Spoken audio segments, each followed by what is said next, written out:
Oh man. Well, when we're done, if you have time, I'd love to hear it. I'll be asleep by then. You always have the best stories, Gary, about these people that show up in training. Okay, we're live. All right. Hey, everybody. What's up? Josh, I don't have my phone nearby. Can you keep track, or somebody keep track of the comments so we don't ignore people?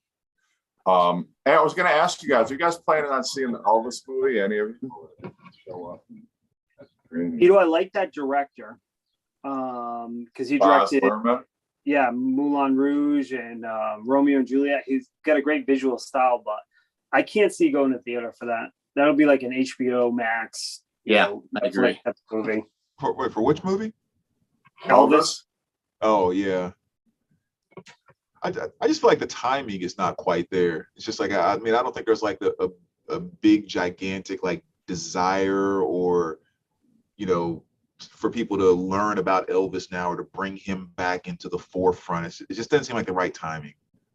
Yeah, I don't know. I've heard some good reviews about it, and I'm not like a huge Elvis fan in any way, but anything that's like music related, I've got like an AMC, like one of these Stubbs membership things where you can see like 3 movies a week and you just pay $20 a month. So like I'll even go see movies that I'm just kind of like I saw the freaking Downton Abbey movie last weekend. That's like just because I was like, there's nothing else. I don't care. I'll sit through whatever. It's not like I'm paying $20 per movie. So I will probably not like opening weekend or anything like that, but I probably will eventually see it just to because I mean he's got, if nothing else, he's got an interesting life story. I mean, just kind of like the rise and fall and how he was one of the early kings of rock and roll, and then he went into the army, and then he came back and he had to kind of reestablish his audience, and then he made all those crappy movies, and he was not cool again, and then he had that 68 comeback special, and then he started playing to old women and just playing like this real cheesy tacky country music and just some terrible albums in the 70s, and got into abusing pills and stuff. And so I don't know, but I don't know. I don't think Elvis is the king of rock and roll. I mean, and I don't mean to disparage any Elvis fans out there, but I mean, maybe back in the 50s he was, and I certainly can appreciate the fact that he helped popularize rock and roll and all those great singles that he came out with in the late 50s and early 60s, but he had more terrible music than he had good music. He didn't write any of his own music. I mean, he was just kind of a Frank Sinatra like performer. I don't see him like even on the same level as like a Johnny Cash or even a Chuck Berry. I think Chuck Berry's he is more right to the title of King of Rock and Roll than Elvis Presley does. I mean, think about all the British artists that Chuck Berry influenced and who took those riffs and expanded on that. I don't know. People may disagree, but I think Elvis is one of the most overrated artists. Well, I mean, he is, but he isn't. I mean, first of all, his very early stuff is definitely great.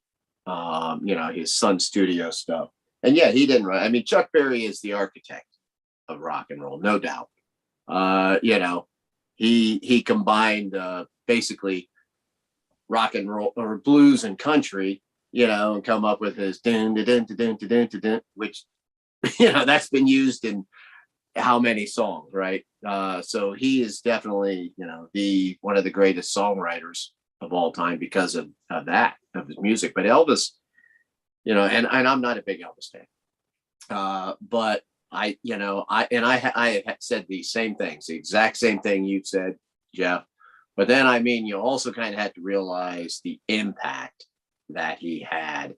And, when like you listen to like a lot of these artists that we like who started in the 60s, Elvis kind of helped introduce them to rock and roll. They might have got past him, then they got into blues and stuff. But, they said all the same thing that like the later artists said about when they saw the Beatles on Ed Sullivan.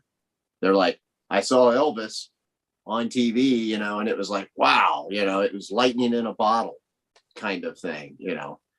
But, you know, part of the thing also that kind of, you know, you can't help but I don't know. It bothers me a little bit because of, you know, the whole king of rock and roll thing. And the fact that Elvis got more exposure because he was white. And it was in the 50s. You know, I mean, that's the thing. They basically said, well, he was kind of like a white guy who sounded like a black artist. And, you know, even though these kids might have liked those artists, well, their parents were, I don't know about that. Yeah, because that was 1950s America, a lot of America, you know, and so he had an important impact, but not necessarily for all the right reasons. I don't know. Yeah. I don't disagree. I mean, would Robert Plant have ever become a singer if not for Elvis? I mean, probably not, you know. But at the same time, I feel there were people that were way more talented than Elvis at the same time. But the problem is they weren't white. And so they had no chance of getting on, you know, a lot of radio stations. And Elvis was very much controversial and he had the attitude. And I think my big problem with Elvis, and I, you know, again, we're not here to talk about Elvis. We're just kind of talking about, before we get into the meat of our subject, the Elvis movie was coming out. If you're joining us now, this is not an Elvis discussion, although it's seemingly turning into one, but just the fact that, you know, like his body of work, you know, there's just so many long stretches where he put out absolute garbage. Those albums in the 60s, those soundtrack albums are terrible. His albums in the 70s are terrible.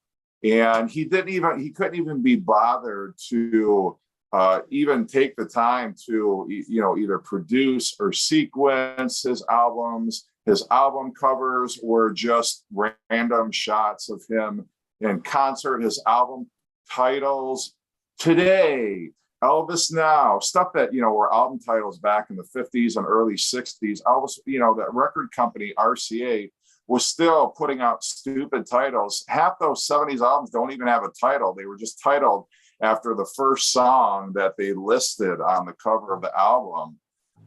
You know, I don't know. I mean, there's so many reasons. I don't want to turn this into an Elvis discussion, so I'm done. But I'm just saying, like, you know, Elvis was maybe the king back in the 50s, but by and large, I mean, I don't know. Johnny Cash will be my king. Yeah. You know, what I would say about Elvis is, like, to me, Chuck Berry and Little Richard, those are the two kings of rock and roll. But I think what Elvis was he was to rock and roll then what MTV was to rock and roll in the 80s. So like Elvis was the one that really kind of showed everyone, hey, there's a flash to this, there's a visual to this, there's a, you know, a shaking and a romping and all those things that kind of come into play. He was MTV in that time period.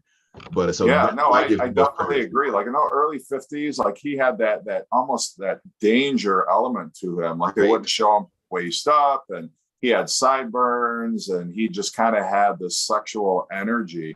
And I feel like he went in the army and they cut his nuts off, and he came back and he was an entirely different artist. He started singing pop tunes. He's in a tuxedo with Frank Sinatra, you know, on this Frank Sinatra special, and he's singing, you know, just Return to Sender and just all these like real poppy, bouncy, and you know, now Elvis is safe. That danger element was totally gone.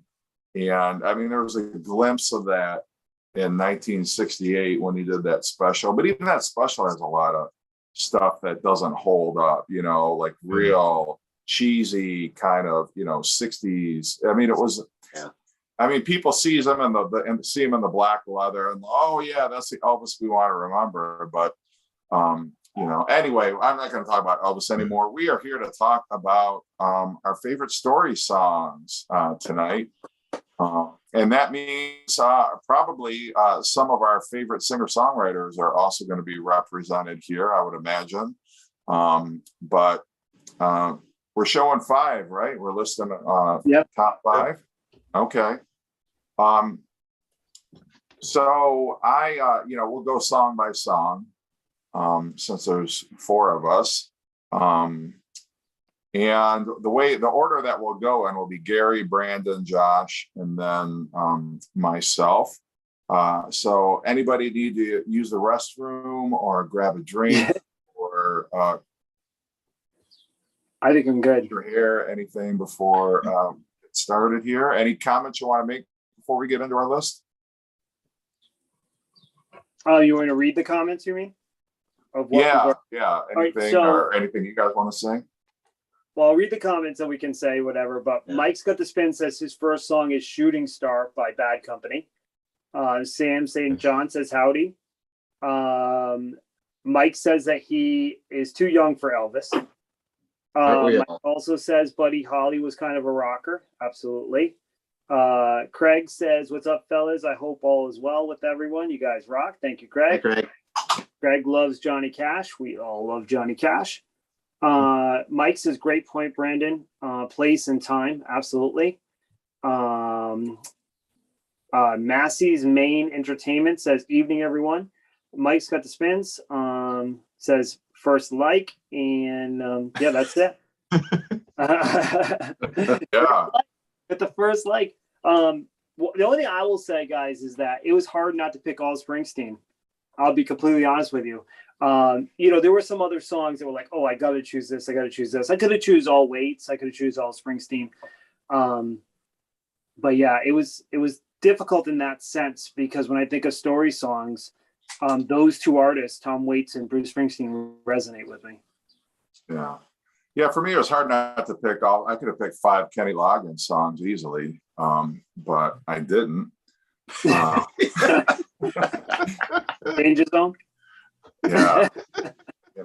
Who doesn't like a little, this is it? Anyway. Make no mistake this time. Maybe you should have picked it. I mean, is Michael McDonald on that song? I don't know. He might as well be. Michael McDonald is on every single White Soul song in the 70s and early 80s. How about you, Gary and Brandon? How hard was it for you to whittle this list down to 5? I decided just kind of not to think about it too much, and I just started grabbing stuff. So, I mean, if there was any doubles, I have like 15 sitting right over here. But my biggest rule was no Springsteen, because just like Josh was saying, it's just way too easy, way too many. And I thought at least half of the picks that everyone has here is probably going to be Springsteen. So I had to stay away from Bruce 100%. Yeah. I didn't do any Bruce either. I mean, those were kind of low hanging fruit. And I knew Josh was going to definitely, pick at least 1 or 2. So yeah. Here goes your Faster Pussycat record I was going to buy you. No, like I stayed away from Faster Pussycat and Danzig. I didn't pick any Danzig. So, all right, Gary, what do you got for your first pick? Okay. Well, first, as far as how I made my picks, I kind of, I went back and forth. I kind of did a little bit like what Brandon just said. And I wanted this to be a little bit of a mixture, some of it kind of serious, some of it a little more lighthearted. And I went back and forth on the Springsteen thing because, yeah, I could have easily just picked 5 Springsteen songs and said, these are my top 5. But I'm like, I talk about that shit so much. And I also, you guys know, if I get too much into it, a lot of these songs have a lot of meaning to me. I get too much into them, I'm going to get choked up and I can't talk anymore. So I'm like, I got to be careful what songs I pick. I'll pick 5 songs, and by the time we're done, I'm going to be sitting here bawling about it. Everybody's going to go, what the hell is wrong with that old man? So awesome. I tried not to make all of my songs this way. So a couple of them you guys will shit on, but I'm okay with that. So my first pick is off of this album, and it's Lion Eyes.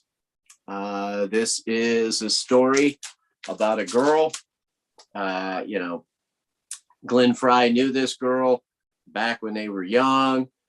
Maybe they dated, whatever. Well, he sees her now, you know, she's with an old man, an older guy, right? She married this guy for the money. But while she's with him, she's not happy. She likes the fact that she can do whatever she wants money wise, has saved, you know, she's got a nice house and all this stuff. But she tells her husband, well, I'm going to go off to visit a friend. Meanwhile, she's knocking boots with, you know, the guy, the character in the story. And it's kind of an interesting thing because you kind of feel sorry for her, but yet they also let you know, hey, you know, she's brought this on herself. You know, she didn't have to choose this. She's still basically cheating on her husband. You know, she loves the younger guy, but yet she wants the security. So she's kind of built her own prison, you know, and you can't hide your lion eyes. You know, she can't fool herself. And the guy's kind of like, I think at the end, he's like, well, it is what it is there. So I like that. I like the aspect of that story and how it, like, you have sympathy for the character, but at the same time, you're like, not so much. Well, you know, the working title of that song was "You Gold Digging Bitch." Yeah. I was going to say some other adjectives in there. No. I ain't saying she's a gold digger.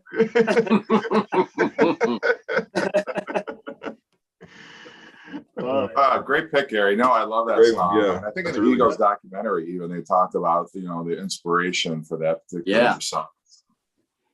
Yeah, fantastic. That's a classic. That is a classic FM radio staple. And the Eagles were a band that I hated for a long time just because they were all over the radio. You couldn't turn the radio on without hearing one of their songs. And I just was so sick of them. And I saw that documentary, and it had been a while since I'd heard any Eagles songs. And that made me go back and kind of revisit their catalog. I bought some of their records, and I'm like, you know, this stuff is actually solid gold. So I'm glad I'm glad you picked that one. That's a good pick. Thanks. All right. So my first pick, I'm just going to jump right into it. I'm going to go with a little Tim McGraw, kind of right to the country, which of course has always fantastic stories told in country music. Yeah. But Tim McGraw is definitely one of my favorites. And there's two songs I could go with off of here, but I'm going to go with "Don't Take the Girl," because that was one of the very first songs I ever heard by Tim. And just with everything he does, there's just such a sincerity behind it. I mean, like a lot of good country stuff, you just really, really feel it. And it's so kind of real and down to earth. But the story that he tells with "Don't Take a Girl" is he's kind of going through his life experience of meeting and falling in love with this girl. And so it's a really cool way that he plays on the line "Don't take the girl," because it starts off with him and his dad going fishing, and this when he's like 8 years old, and this girl comes in with her fishing pole, and the dad's like, you know, we got to take her. And he's like, no, Dad, no, we need to take my friends, just don't take that girl. I don't want to go with the girl. And so then the next line comes along, and they're a little bit older and they're dating now. And now they're at a movie, and a guy comes up and tries to rob him, and he tries to make the girl go with him. And he's like, look, dude, you know, take my watch, take my car, just don't take the girl. You know, he plays off that line again. Right. And then later on, now they're further down the road. They're married. They're getting ready to have a baby. They rush to the hospital, and she's having the kid. And the doctor's like, hey, the kid's fine, but, you know, the mom's kind of fading. Like she's having some serious issues. So now he runs out and starts praying. And he's like, you know, God, take my soul, you know, like, take anything you want from me, just don't take the girl. So, you know, playing on it all the way from like, I don't want this girl around me, to God, do anything but take her. And it's just like you were talking about, Gary, like I can feel like welling up a little bit. I'm starting to cry a little bit. I'm getting a little emotional. Oh, and when you listen to the way he delivers it, literally it brings a tear to my eye every single time I listen to that song. It is just like the purest form of two average everyday Joes falling in love at an early age and living out their life, and just a guy that's completely dedicated to this girl that he loves. It's like that Jason Isbell song "Elephant," right? Yes, and that was actually one that's in my honorable mention pile, because there's so many songs on that album, but yeah. That's a tearjerker. Oh my gosh. So yeah, I mean, that's definitely my pick off of this. And just as a quick little throw in, the song Live Like You're Dying off of this album is another one about a guy dying from cancer. I don't want to cheat here, but dying of cancer. And a guy was like, wow, you went and found out that news. Like, man, what did you do? And the guy was like, I went skydiving, I went bull riding, exactly. Yeah. It's so funny. He's like, I just hope one day you get a chance to live like you're dying. And you're just like, oh my gosh. Yeah, it's so funny, Brandon, because I went to Cedar Point last Friday with my daughter. She's 28, and she had this playlist, Spotify playlist, that we're listening to all the way. And that was one of the songs on her Spotify playlist. And nice. I'd forgotten all about that song. I'm like, God, this song is great. I can't believe, I haven't heard this song in forever, but yeah, so it's emotional. Yeah, but Don't Take the Girl has to be on the list. Literally, I cry every time I hear that.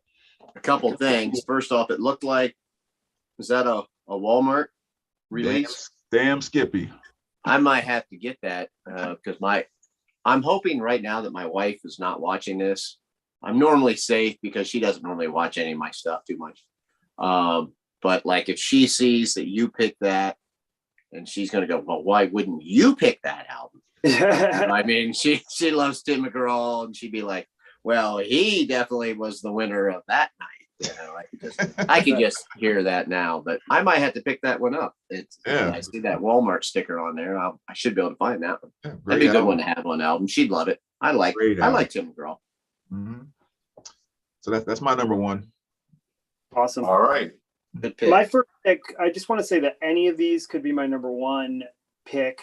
Like I picked 7 songs just in case someone picked the same song, and I love all of them equally. My first one is going to be a song that is actually one of the only songs that I know that actually made my father cry. I'd never seen my father cry until his father had passed away, but I know this song had an effect on my father, and I could see tears in his eyes, and that's Goodnight Saigon by Billy Joel and the Nylon Curtain. My father's a Vietnam vet. His brother passed away a few months before my father entered the service, also a veteran. My father went over there to Vietnam, did 2 tours in and every single person that was my father's friend in Vietnam is either dead or in prison. The war had such a psychological effect on him.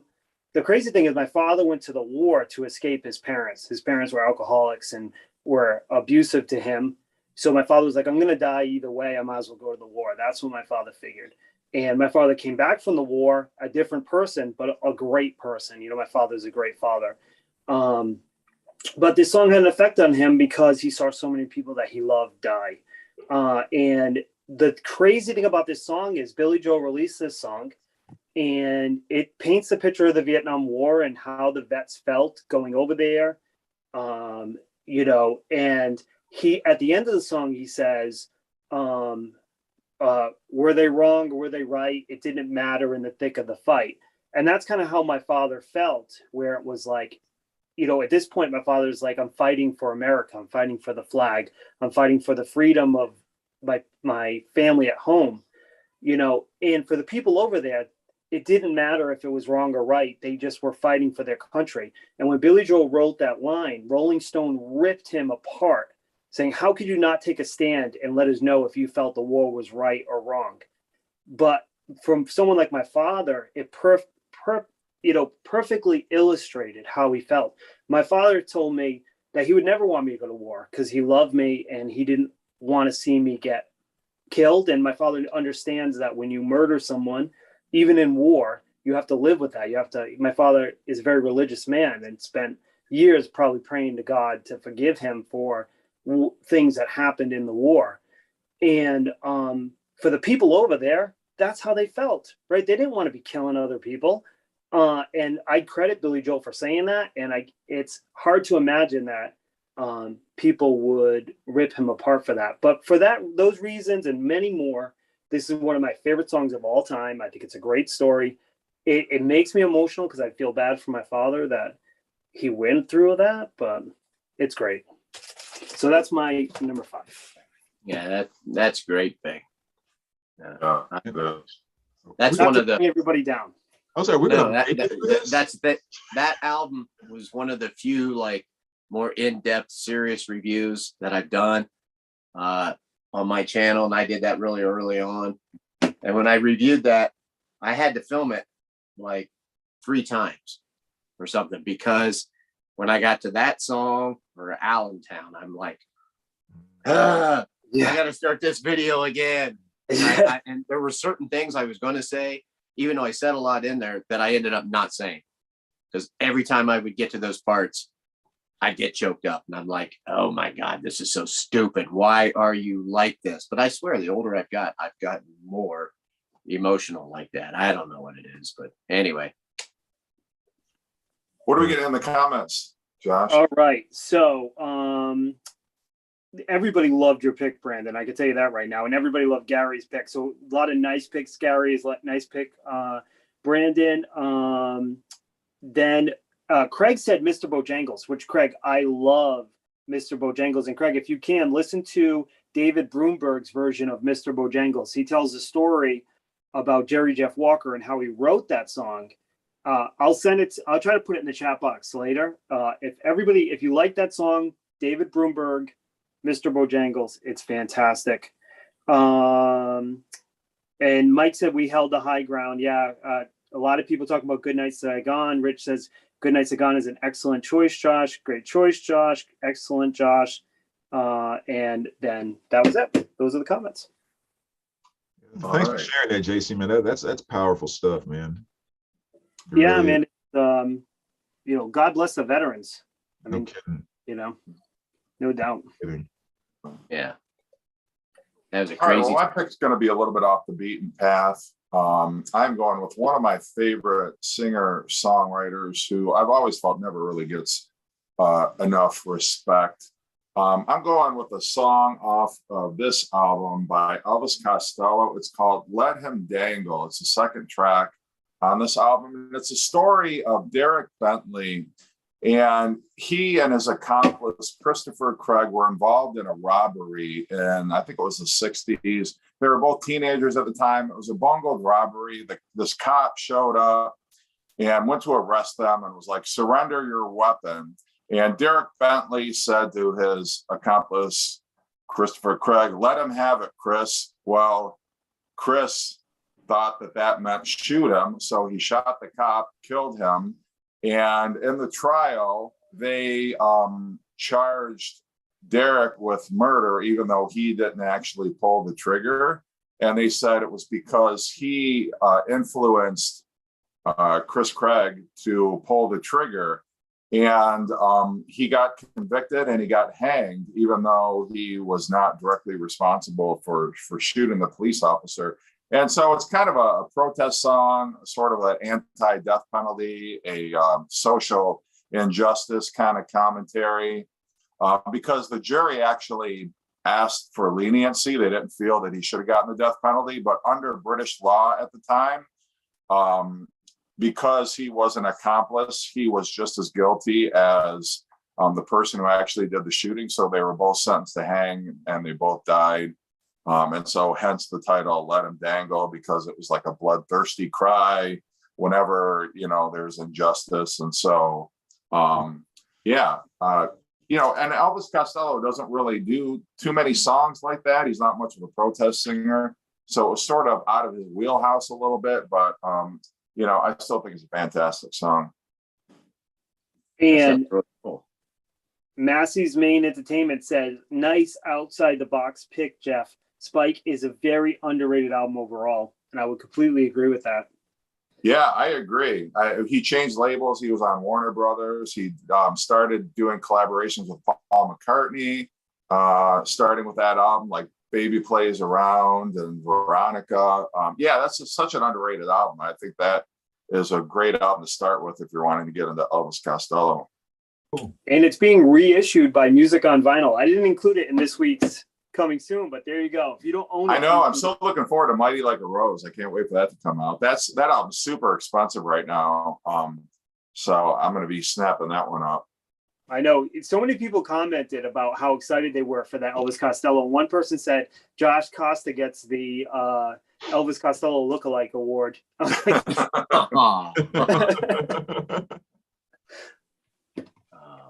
That's so funny, but it's so true. Look at this. Look at the King of America cover and put a crown on your head, Josh. That's you. That's what I need to do. Go get the crown. Yeah. So funny.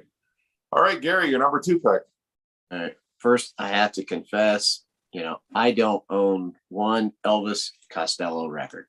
Wow. And that is an artist. Just, I don't know. I keep hearing people talk about him. I've been hearing it, for quite a while now. And I'm like, it's not like I don't know any of his music. And I'm thinking, I have got to get some of his records. But I try to find as many used records as I can. I don't like to buy new. I mean, I buy new. I still buy a lot of new, but I try not to if I can help it.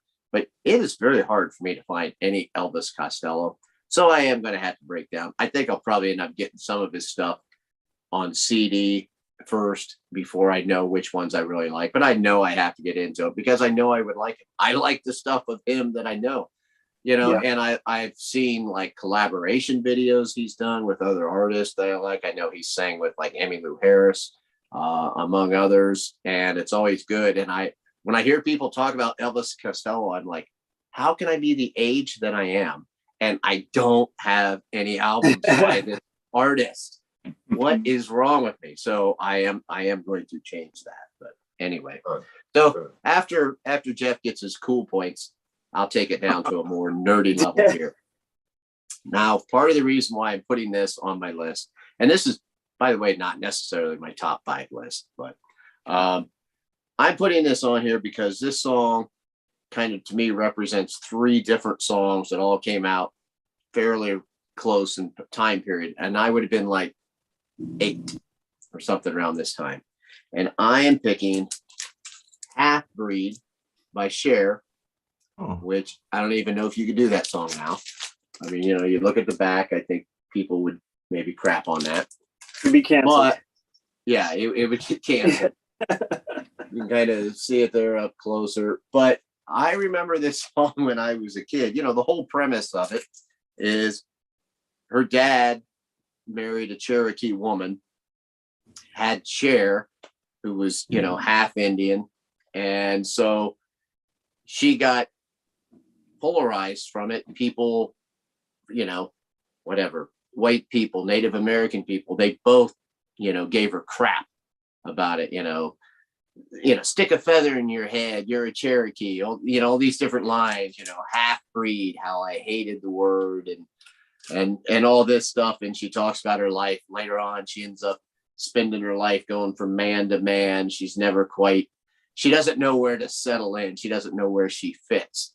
And for whatever reason, when I was a kid, and I loved Cher when I was a little kid, I had a crush on her. She used to have a TV show, and she always had the outfits where you could see her belly button and everything, and that was a pretty big deal at that time when you're 8 years old. And I love that long, straight black hair, those features that she had. This was before she had her nose fixed and all that stuff. But anyway, the whole thing of kind of like not fitting in, and the fact that she had these, even at this young age, I'm like, wow, that's really horrible that people are like, they pigeonhole her, like they don't like her because they don't think she fits quite in with whatever group. And there were just like a lot of different TV shows that were on around that time too. And even as a young kid, you kind of start seeing these things, you don't think about that stuff until you get a little bit older, and that song I always thought just had, to me as a young kid, I just had a lot of meaning to it. And, so she had that song, Gypsies, Tramps and Thieves and Dark Lady. They were all story songs. And they were all hits. I used to sing all the time when I was a kid. I just grew up loving them. So that's why I'm putting Half Breed by Cher on this list. Cool. Old pick. Nice. What do we get in the comment section? I'm dying to know. Excellent. Well, I can tell you that I totally agree with Chrissy. She says that you need to try This Year's Model by Elvis Costello. That is a fantastic album. But she also thinks that Spike is an underrated album in EC's catalog. Craig says, if you guys like tearjerkers, I dare you to listen to Mark Schultz. He's a Christian artist, and the song is called He's My Son. He wrote the song for a friend whose teenage son was diagnosed with cancer, and that he still tears up when he hears that song. Yeah, man, that sounds pretty depressing. But yeah, that's what we got for comments. I'll just definitely have to hear that. Yeah, I got to get some of these Elvis Costello albums. Hey, Rich Strickler's there too. Oh yeah, hey, Rich. Hey, Rich. Yeah, Rich said nice job, Gary, picking an Eagles song. They get a bad rap for being too commercial, but Henley and Fry wrote some incredible songs. Lion Eyes is one. Oh yeah, it is. Yeah. Rich won't be commenting on the Share because that was one of his when they did their top albums of whatever year that came out. Their top songs that was really low. He said what a horrible song it was. So we'll. Oh man, Rich doesn't like the Share. I always give him crap about that. All right, Brandon. All right. Okay, so my next pick here is well, the funny thing about this particular song is it pretty much represents everything that I kind of hate about music today, but yet I can't help but love this song, and mainly it's because of the storytelling. And it is Blank Space. I love it. Like I said, just listening to the way that song is put together and everything else, it really does represent most things that I hate about contemporary pop music and all that type of stuff. But man, the story she tells in that song about just telling life kind of in a very sincere way from a psycho young female point of view, like the honesty in that, it sometimes it cracks me up. Sometimes it just makes me think like it's so deep, and other times like it's so silly. But it just seems like she nails it to a T when she just talks about the stuff going on in her mind and how, you know, how she knows she's crazy, how she knows I'll meet a guy and, you know, I'll be exactly what he wants for that first month. And then after that, I'm just going to go totally psycho on you. And, you know, my jealousy just runs wild and all of that kind of stuff.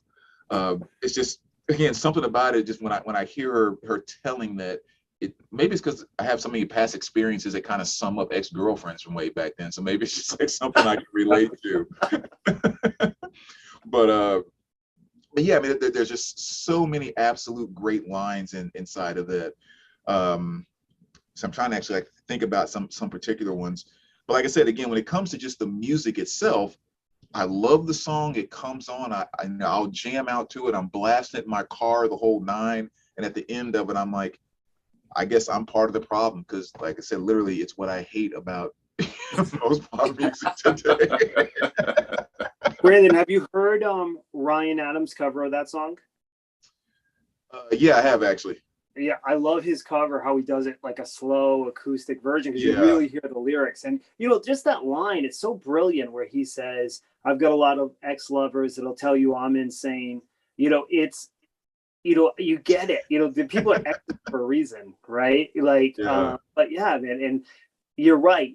It's the simplicity of the song, but the lyrics are still deep. They totally resonate.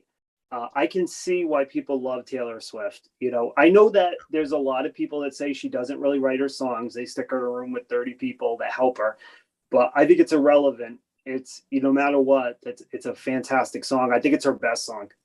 Yeah, a good song's a good song. It's like, you know.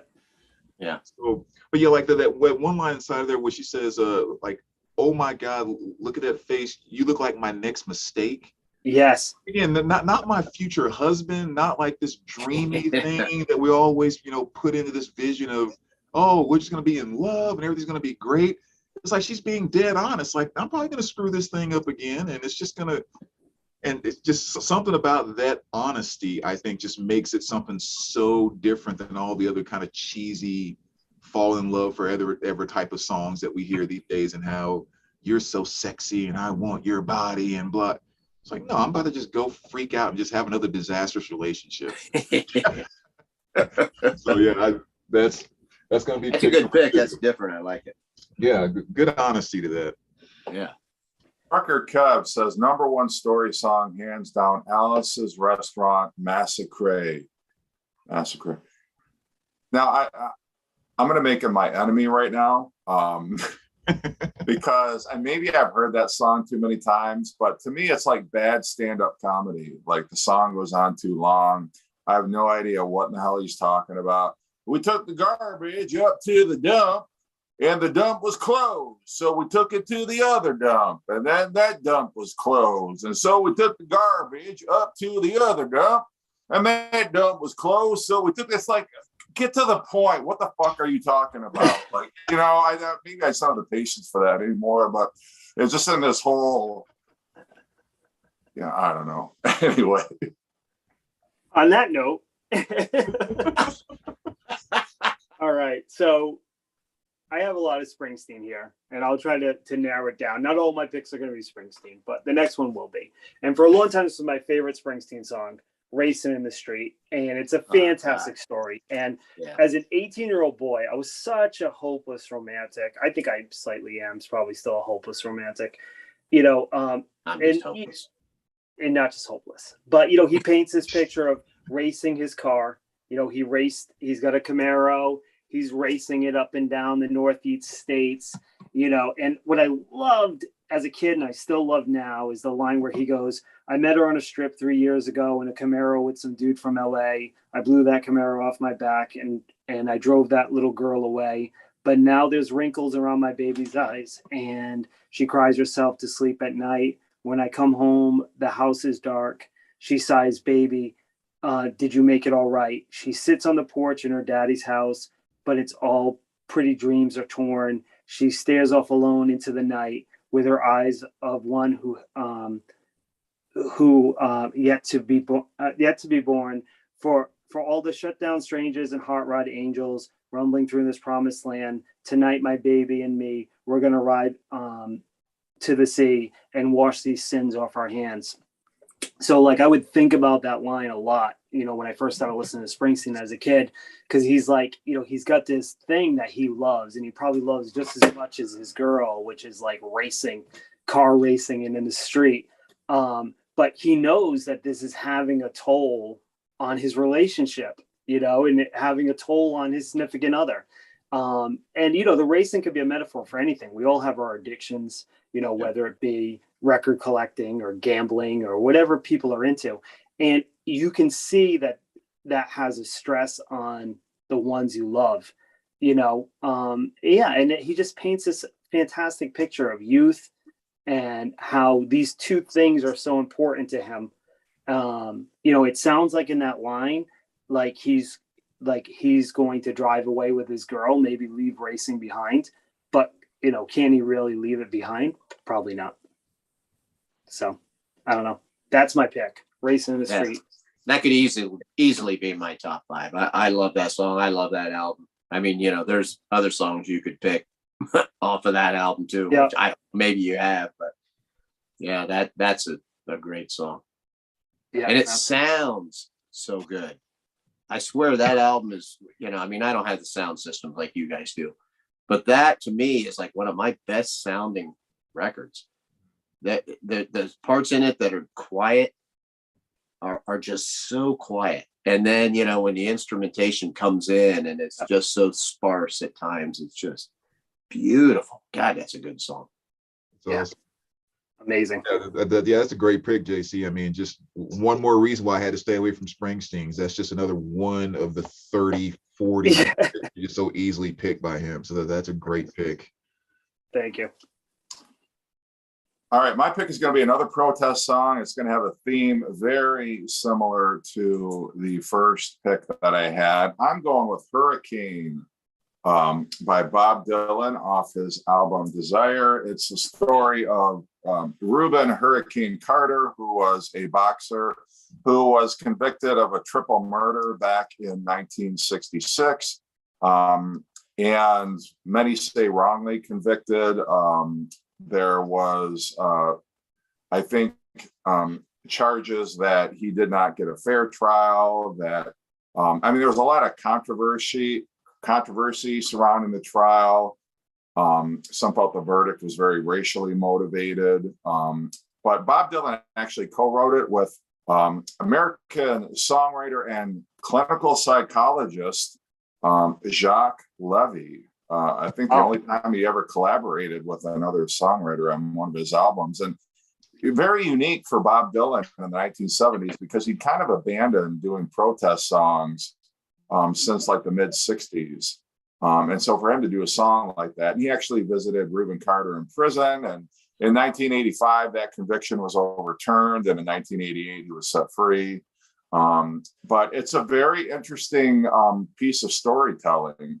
I mean, it's very easy to understand. There's not any metaphors. I mean, he just kind of lays it all out. The lines, 4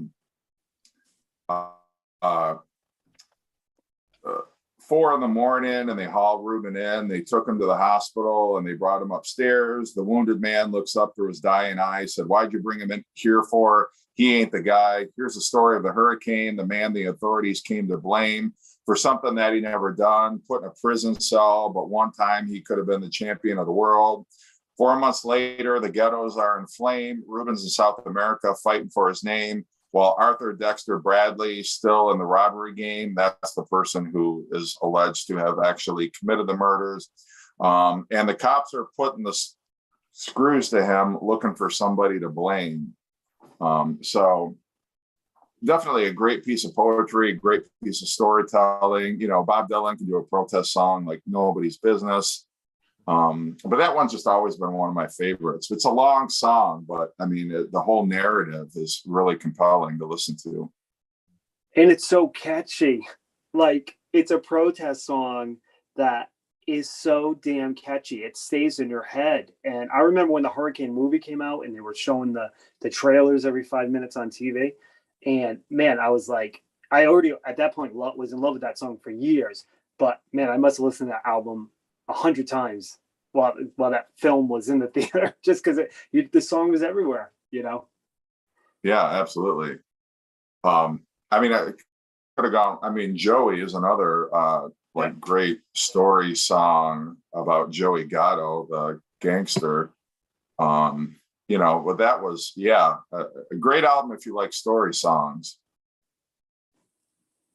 Great. All right. Any interesting comments? Yep. So many people liked Race in the Street.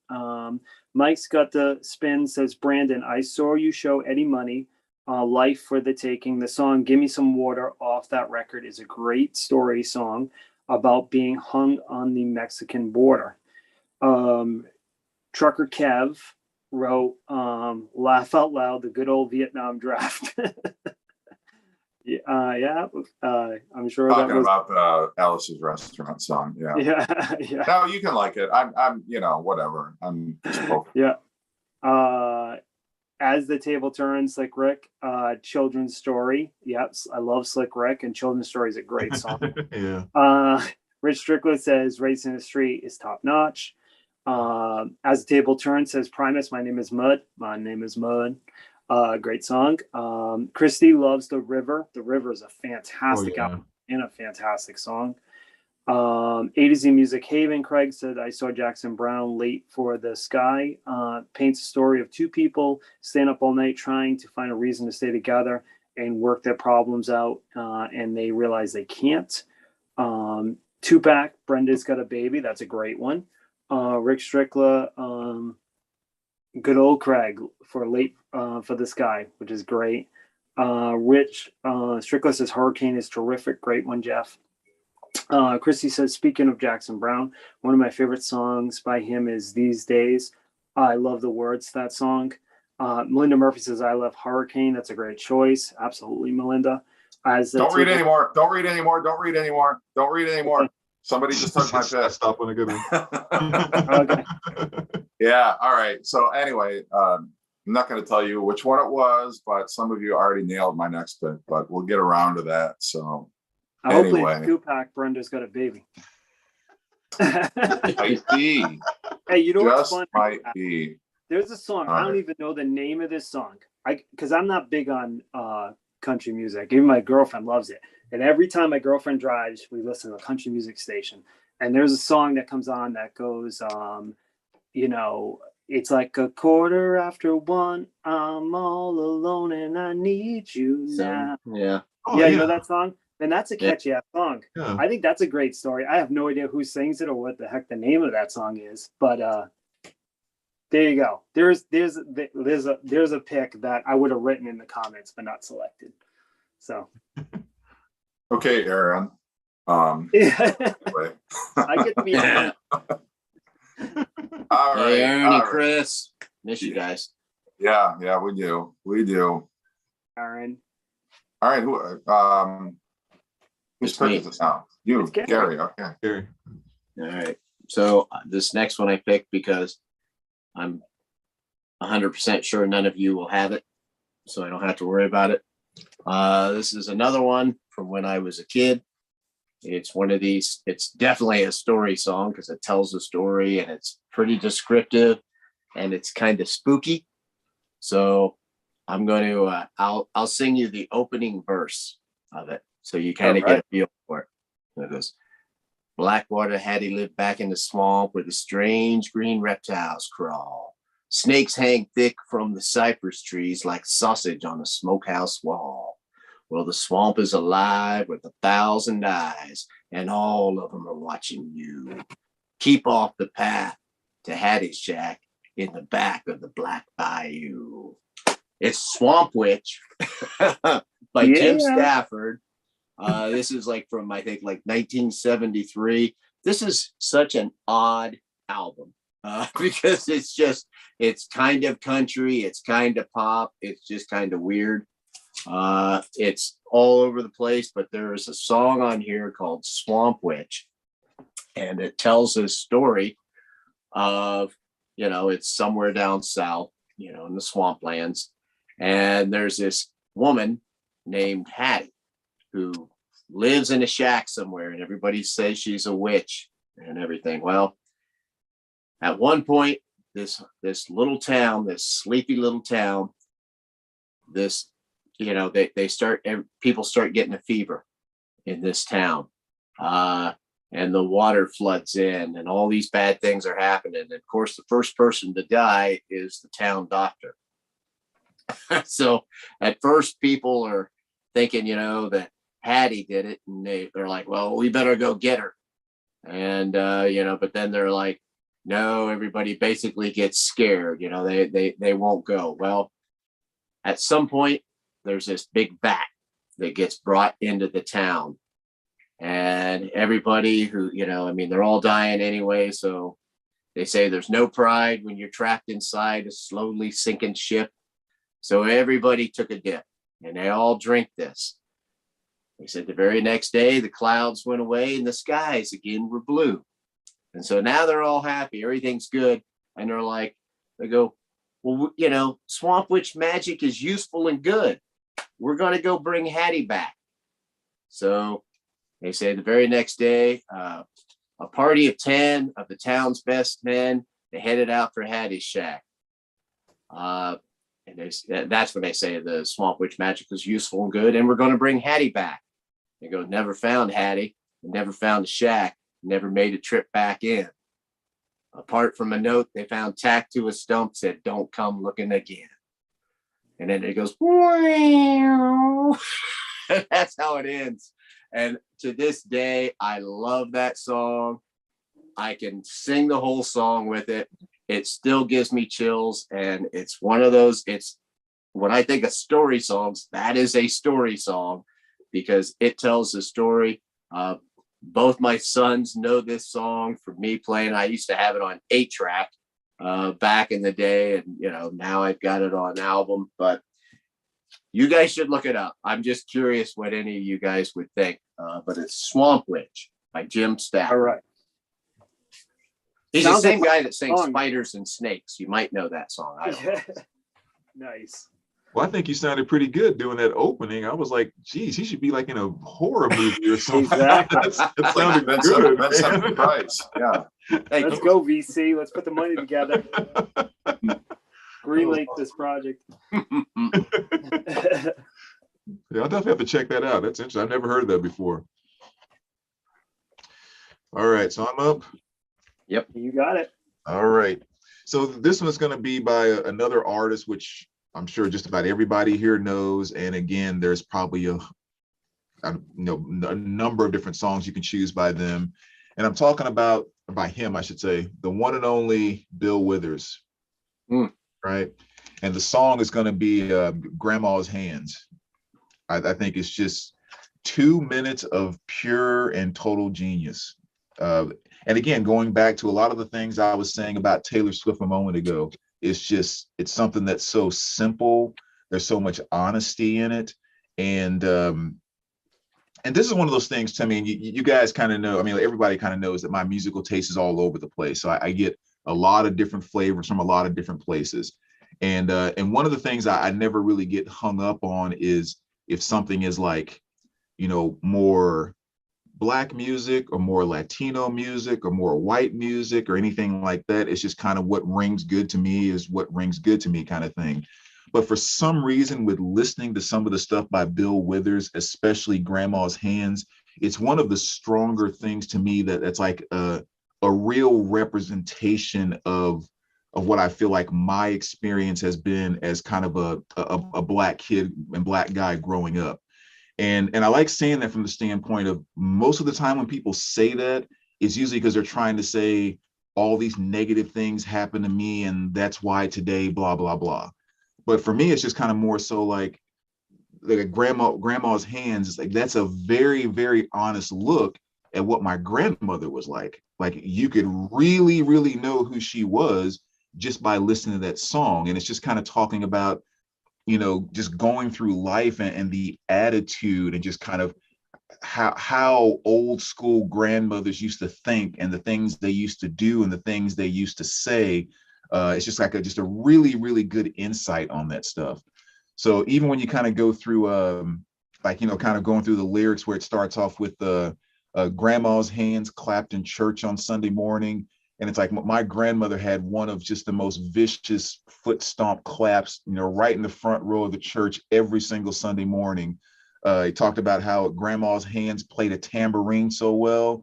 And that was her little instrument. She would beat the heck out of that thing for 20, 30 minutes straight, right on the front pew of the bench.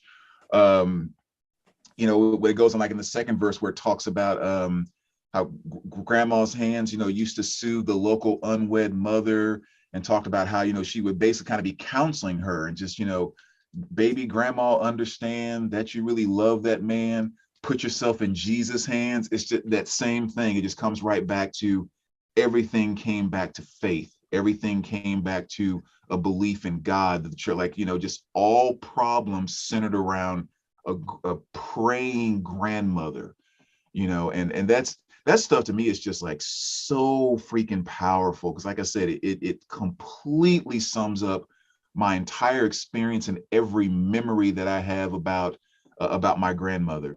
And at the very end, when he says, if I get to heaven, I'll look for Grandma's hands. And that's how he ends the song.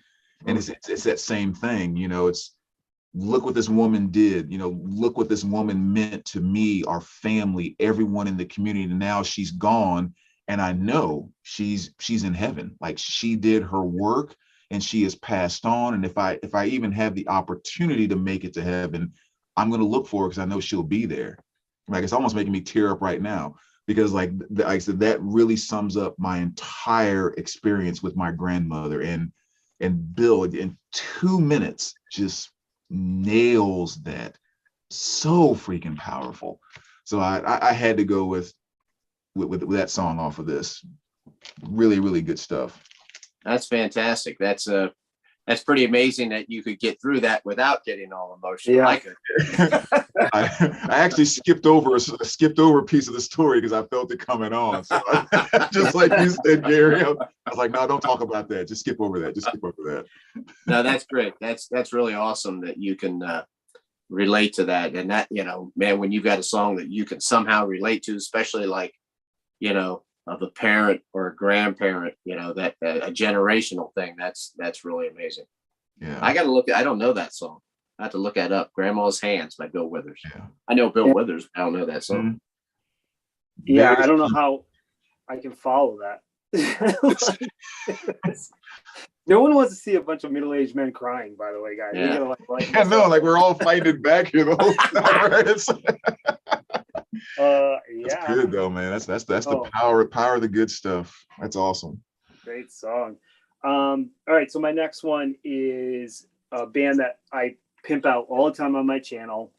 So people are probably sick of hearing about them, but it's this band called Jaws.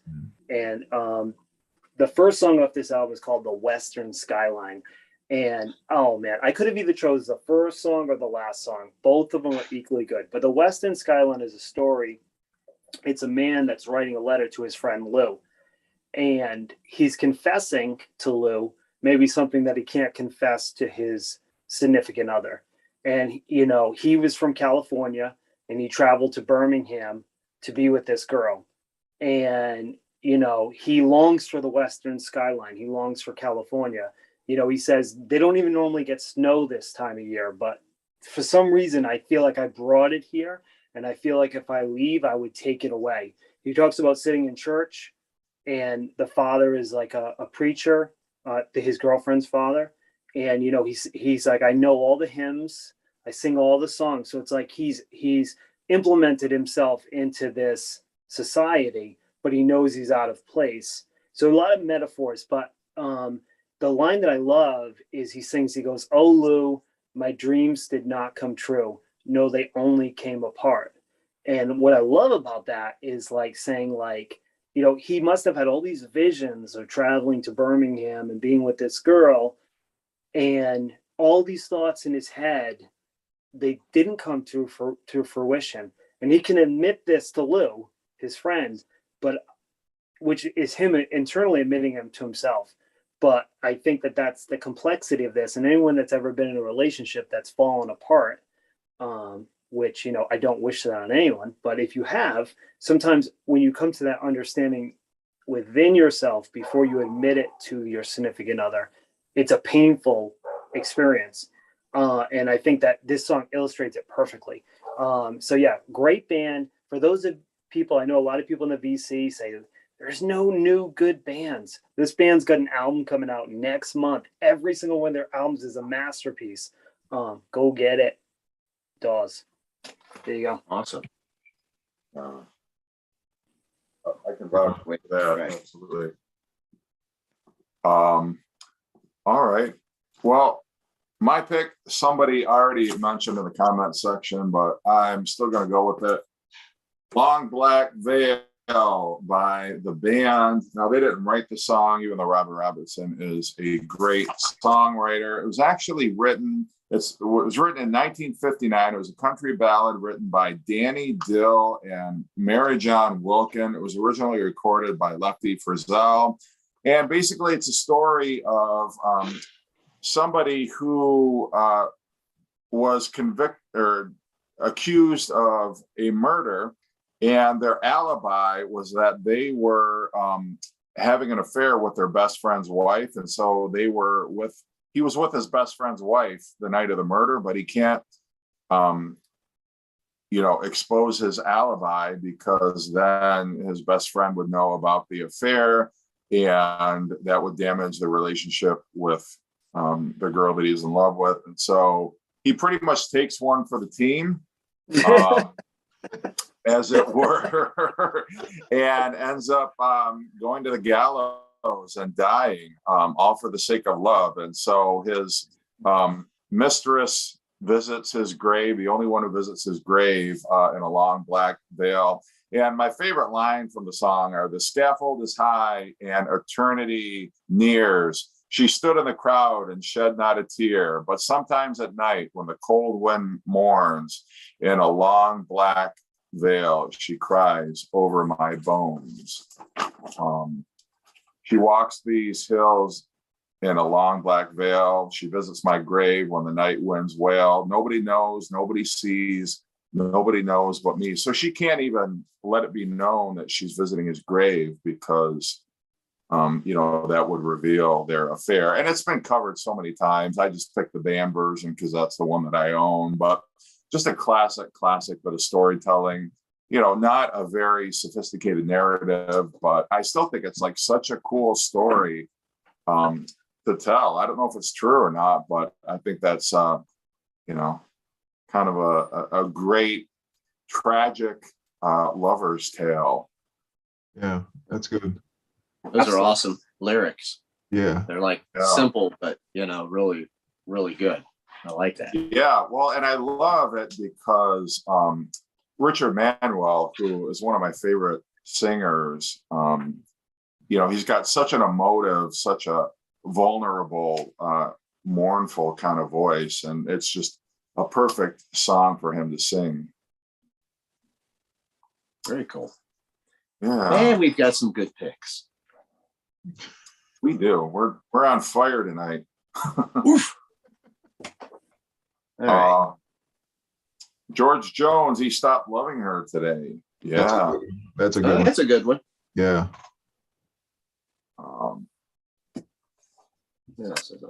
Yeah. As the table turns, he called it early. But yeah, I mean, it validated my pick. So, all right, Gary, you're number 3. Okay, this is probably an obvious pick when we're talking about story songs, but I am going with Gordon Lightfoot and The Wreck of the Edmund Fitzgerald. Nice. Based on a true incident from 1975. The Edmund Fitzgerald crashed in Lake Superior, and he wrote a song about it.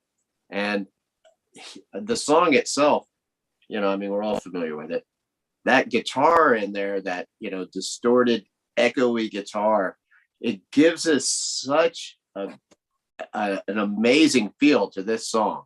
It's like you can you just picture yourself on the water and the fog, coming in and the ice and the storm and everything. It's just has this ominous sound to it that just, sometimes music fits lyrics so well.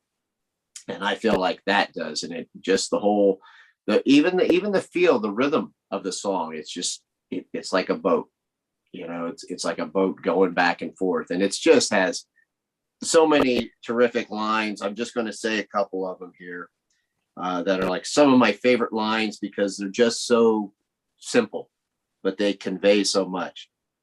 This line says, "When supper time came, the old cook came on deck saying, 'Fellas, it's too rough to feed you.' And then at 7 p.m., a main hatchway caved in, and he said, 'Fellas, it's been nice to know you.'" It's been nice to know you. I'm sorry. And it's like, right there, you could just picture that. Here's these guys being stoic. This cook, well, it's been good to know you guys. We're doomed.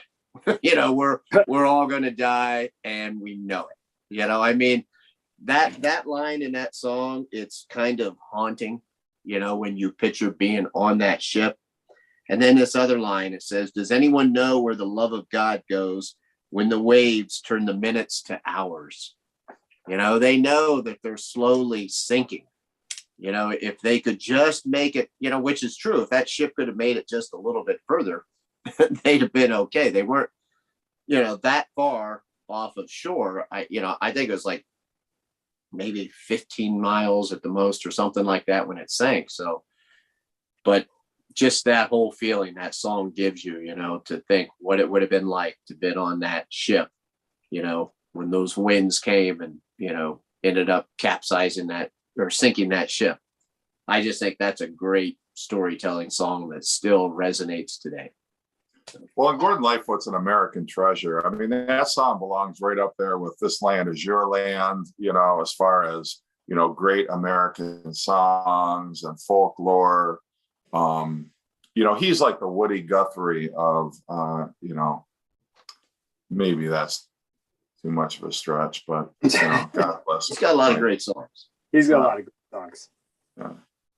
And I'm waiting. I just did that to deliberately poke our Canadian friends. He's not American, he's Canadian. Yeah. I know.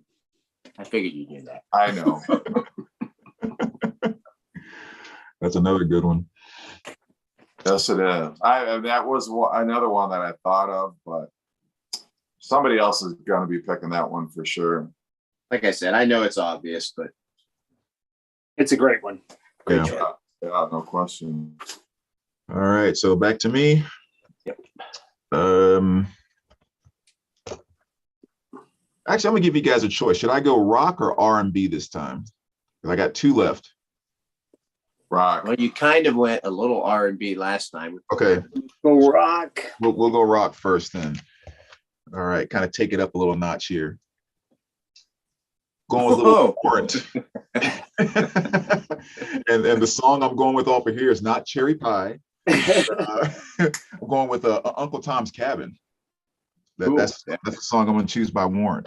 And I guess originally too, in '90 when this came out, it was supposed to be titled Uncle Tom's Cabin. I guess it was going to be the single, but I guess when the label heard it or whatever, and they thought we don't hear a single on this album, go put together something really quick, and they like whipped out Cherry Pie in like 1 or 2 days or something, and that became the title of the album. And of course, their big radio hit and blah blah blah.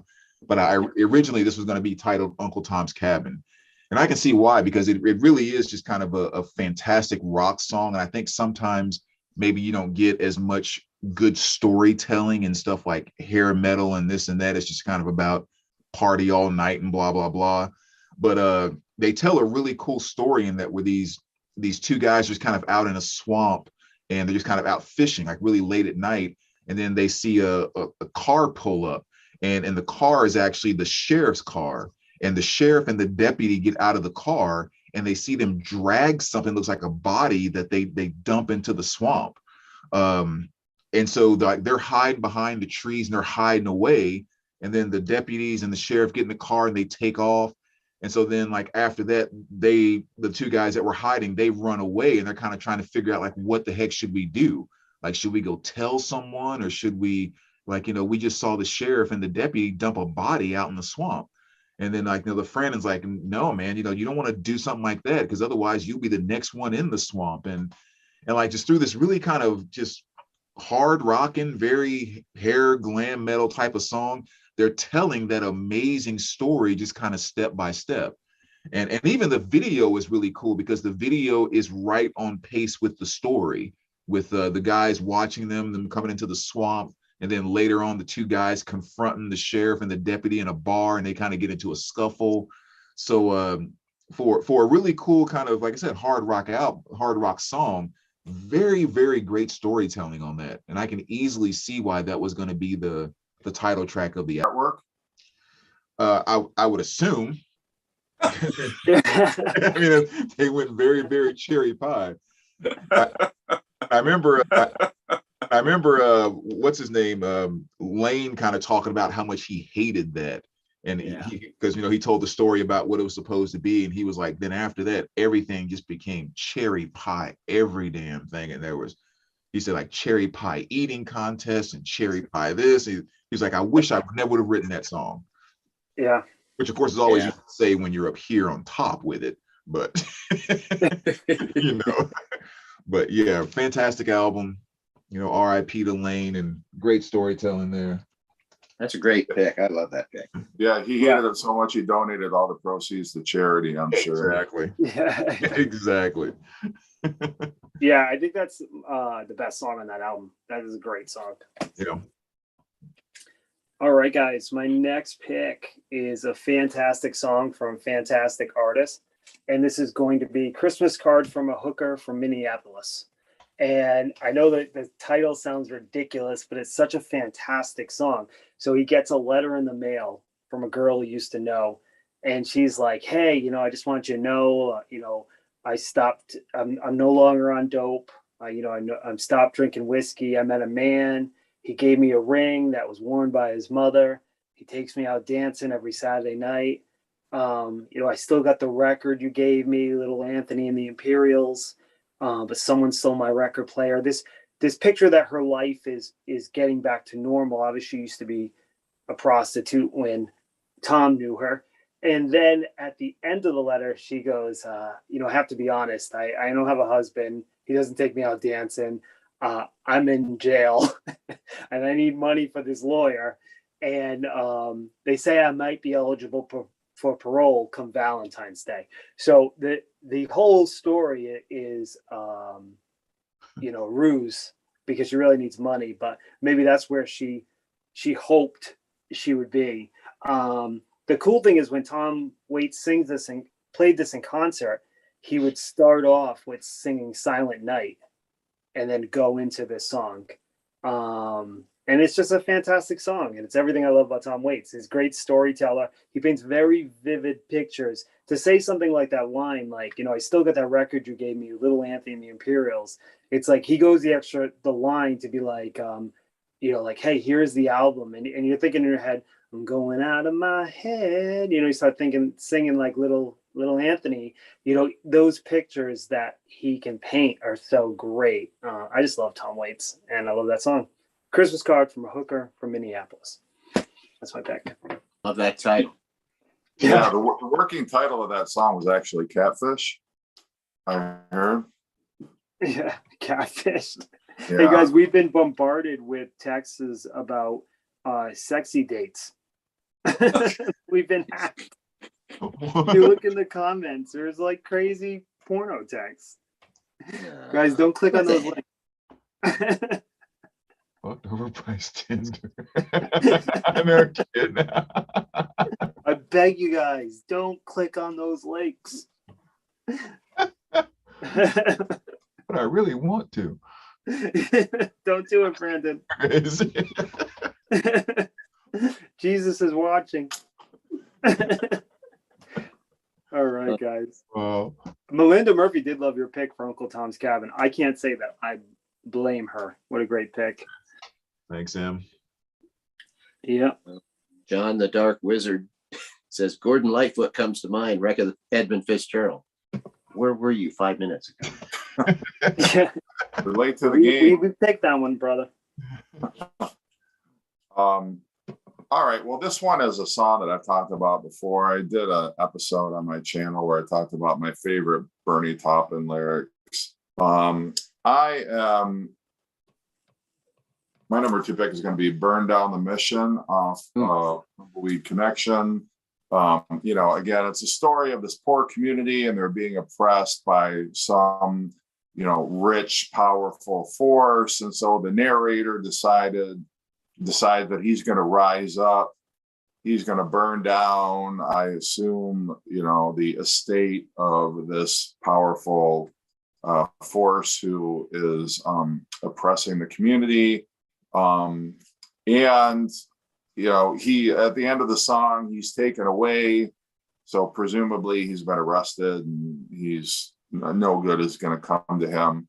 But just the poetry of this song is just so great. Deep in the woods, the squirrels are out today. My wife cried when they came to take me away. But what more could I do just to keep her warm than burn, burn, burn down the mission walls? Now, everybody bring your family down to the riverside. Look to the east to see where the fat stock hide. Beyond 4 walls of stone, the rich man sleeps. It's time we put a flame torch to their keep. So just a great bit of kind of that homespun, kind of Old West storytelling that Bernie Taupin could do so well. And the music, too, just really fits with the mood of the song. It's kind of just very gentle at the beginning where, he's kind of laying the story out. And then the middle section, it picks up tempo where it's kind of like a call to arms. Like, we got to do something about this and I'm going to do something about it. I'm going to burn it down. And then at the end, it kind of gets gentle again as they take him away. And he's got to face the consequences of his actions. And then there's kind of that coda where it builds again, which maybe lends some hope. But it's one of my favorite all-time Elton John songs and a great story. Yeah, and people agree with you. We all love Elton. And John from the Dark Wizard Room said, love that Elton John. It's his favorite album. And As a Table Turn wants to know where Chris Prophy is with his Rod McEwen. And shout out to once we told him no Rod McEwen was allowed, he wouldn't come. He was over. like, I'm done. Yeah, he said, if I can't do Rod McEwen, then I'm sitting this one Screw you out. guys, I'm going home. Chrissy said, great pick, Jeff. So great pick, buddy. Well, thank you. That is good. If I would have thought of Elton John, I probably would have put one of his songs from that time period. I thought about Ticking, not to go Aaron on us, but I thought about Ticking from the Caribou album, or Someone Saved My Life Tonight off of Captain Fantastic. But, for me, it just always goes back to Burn Down the Mission. It's awesome. Awesome. Love it. Okay. So, screw it. I'm going to go ahead and do it. I wasn't going to do it, but I'm picking off of this album. I'm picking Youngstown. Youngstown, Ohio, which obviously I live in Ohio.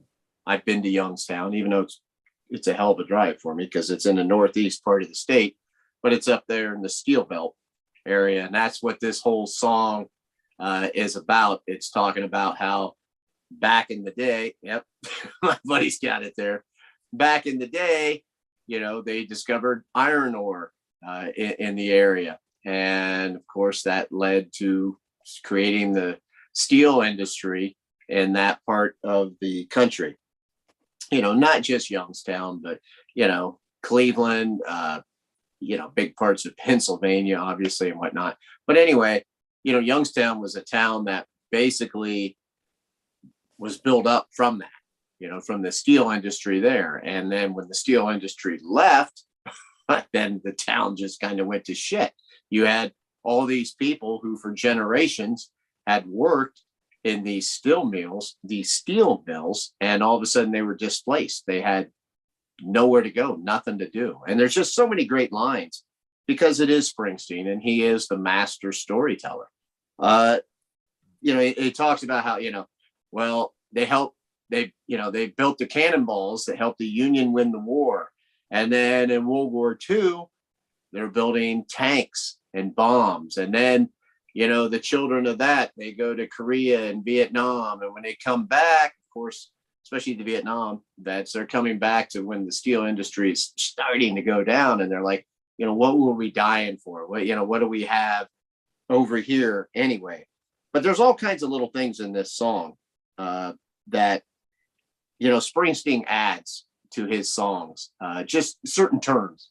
Like he talks about the guy that that came back from Vietnam and he became a scarfer.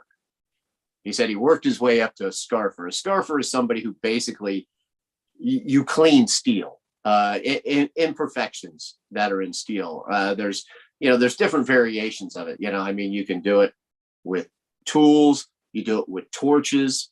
It all depends on what you're working on. I did a similar job like that when I was younger. I used to clean welds. I did a lot of that, so there's lines like that. He's got taconite, coke, and limestone fed my children and made my pay. Taconite, coke, and limestone, that's what you put into those big blast furnaces, and you heat them up to like well over 1,000 degrees, and then you have air pressure and it's called smelting, and that's how you create steel.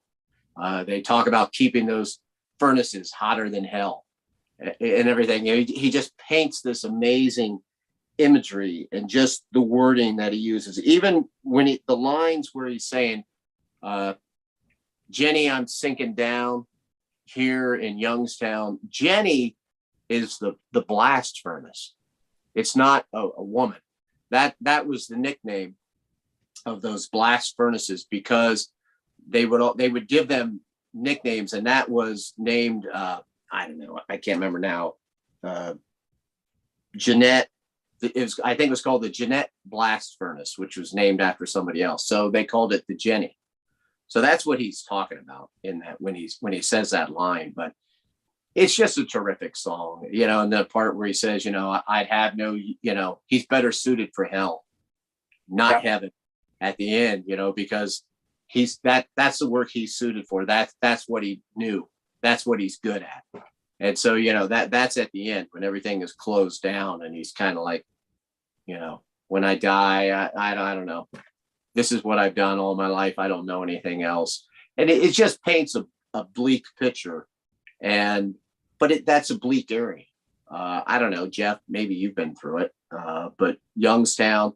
But the thing about Youngstown, what's funny is there's still, you know, generations of those people. Some of those people left and some have come back, you know, because they still have something there.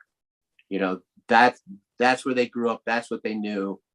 They still have some sense of pride of that area, even though it went to shit. Cleveland went to shit the same way. Cleveland made a big comeback from where it was. You know, I mean, in the 40s and the 50s, Cleveland was a major city in the United States because of the steel industry. And once that went down, you know, of course it became a joke. You know, everybody called it the mistake by the lake. But you know, that started to make a comeback too. I mean, it's still not completely there, but the same way with Youngstown, it's still kind of bleak, but you know, that whole area, but there's different area. You know, they mentioned like the I can't think of the name of it, but it's throughout Minnesota where they get taconite. Taconite is a low grade iron ore, by the way, because once they started running out of the high grade iron ore, they had to go to this lower, more expensive, less expensive type thing. But anyway, I'm getting off topic here. You know, I've had 3 generations of people who've worked in the steel industry. So, you know, songs like this and Allentown, they don't give me. So Gary, that was going to be my number 1 pick. I do have a bad. Oh, I'm sorry. That's I could okay. pick something else. I love that you picked it. I love the line in that song that goes, you know, I might get it wrong, but the lines that really resonate, like, once I made you rich enough to forget my name.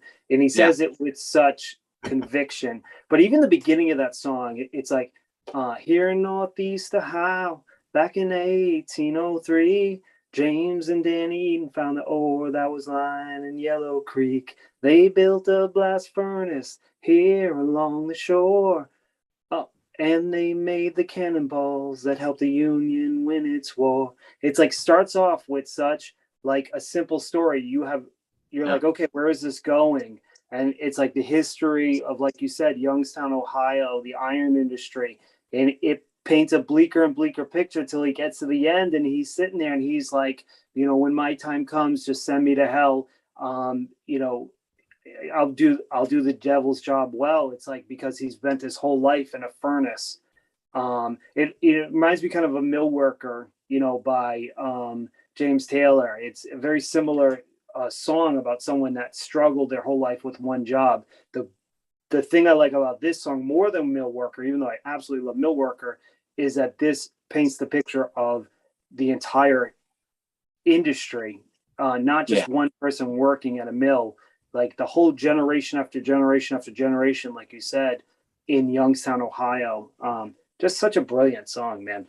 I mean, if you don't own this album and you're a Bruce Springsteen fan, you are missing out. And I like the fact too that even though it's, you know, it obviously has this depressing element because it went away, but you know, you get a sense that, you know, most of the people who work these jobs, even though they're tough jobs and stuff, they have a sense of pride in it. That's, you know, that makes them, you know, like where it says it fed my children, you know, it fed my children, it made my pay. So he has a sense of pride. This is his purpose. This is his sense of purpose. And it was taken away, you know, so when that's taken away, part of his manhood is taken away. You know what I mean? Right. So it all fits together, and Springsteen managed to convey all of that into that song, into that, whatever that song is, 4 minutes, whatever.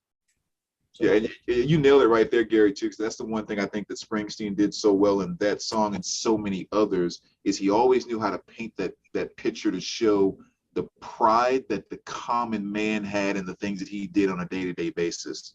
Like he was always just so great at letting people know, hey, just the average Joe that's out there busting his hump and these things that you guys maybe just push off to the side.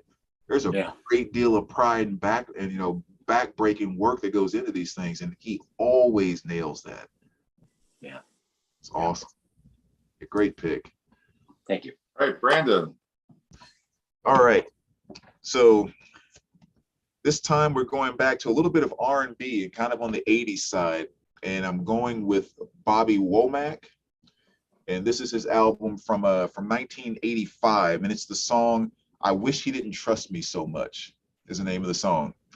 A song that I used to listen to as a kid because it used to come on BET, Video Soul all the time. And back then I kind of liked the song, but never really paid attention to the lyrics and all of that. You know, it's just kind of, oh, his voice is kind of cool. And I just keep hearing it over and over and all of that. But it's a really neat song. It's about this guy who has a really best friend, you know, who works a lot and that type of thing. And so like when his friend goes out of town, he's always asking him like, hey, you know, keep an eye on my wife. You know, the three of us are like close as heck and all of that. But he's like, I wish he didn't trust me so much because I just have this overwhelming thing for his wife. And so he's just like, he's actually bothered by the fact that his friend is just so loose with him being around his wife and that type of thing. And like, you know, again, kind of going through part of the story that it tells, he's like, I'm the best friend he's got. I'll give him the shirt off my back. He knows he can trust me with his life, but each time he leaves me alone with his wife, I wish he didn't trust me so much. Oh. Like, you know, it's just like oh my gosh. And then it goes on to say, how can he be so blind? We both got the same good taste. He should know when he's gone on his business trip. I can't help watching this woman without losing my grip. Like, I wish he didn't trust me so much. You know, like, and you know, and with Bobby singing it with that soulful, just like, you know, soul crying grit just adds even more passion to it. And there's another part in there where she goes, it's not that she leads me on. I'm getting there all by myself. But just being with her all alone, I just can't help hoping, but that he never comes home. I wish he didn't trust me so much. You know, he's aching over the fact that he cannot get over this guy's wife. You know, it's kind of like one of those Layla type of things. You know? Yeah. The George Harrison, Eric Clapton friendship.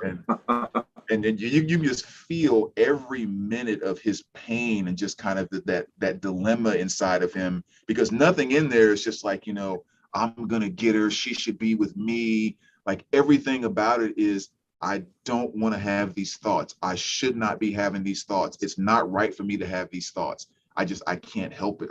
I wish he didn't trust me so much. Fantastic. That makes it better. Somebody has that inner turmoil. Right. That makes for a better song. That's awesome. Yeah. Would be amazing if his buddy wrote a song, Take My Wife, Please. Yeah.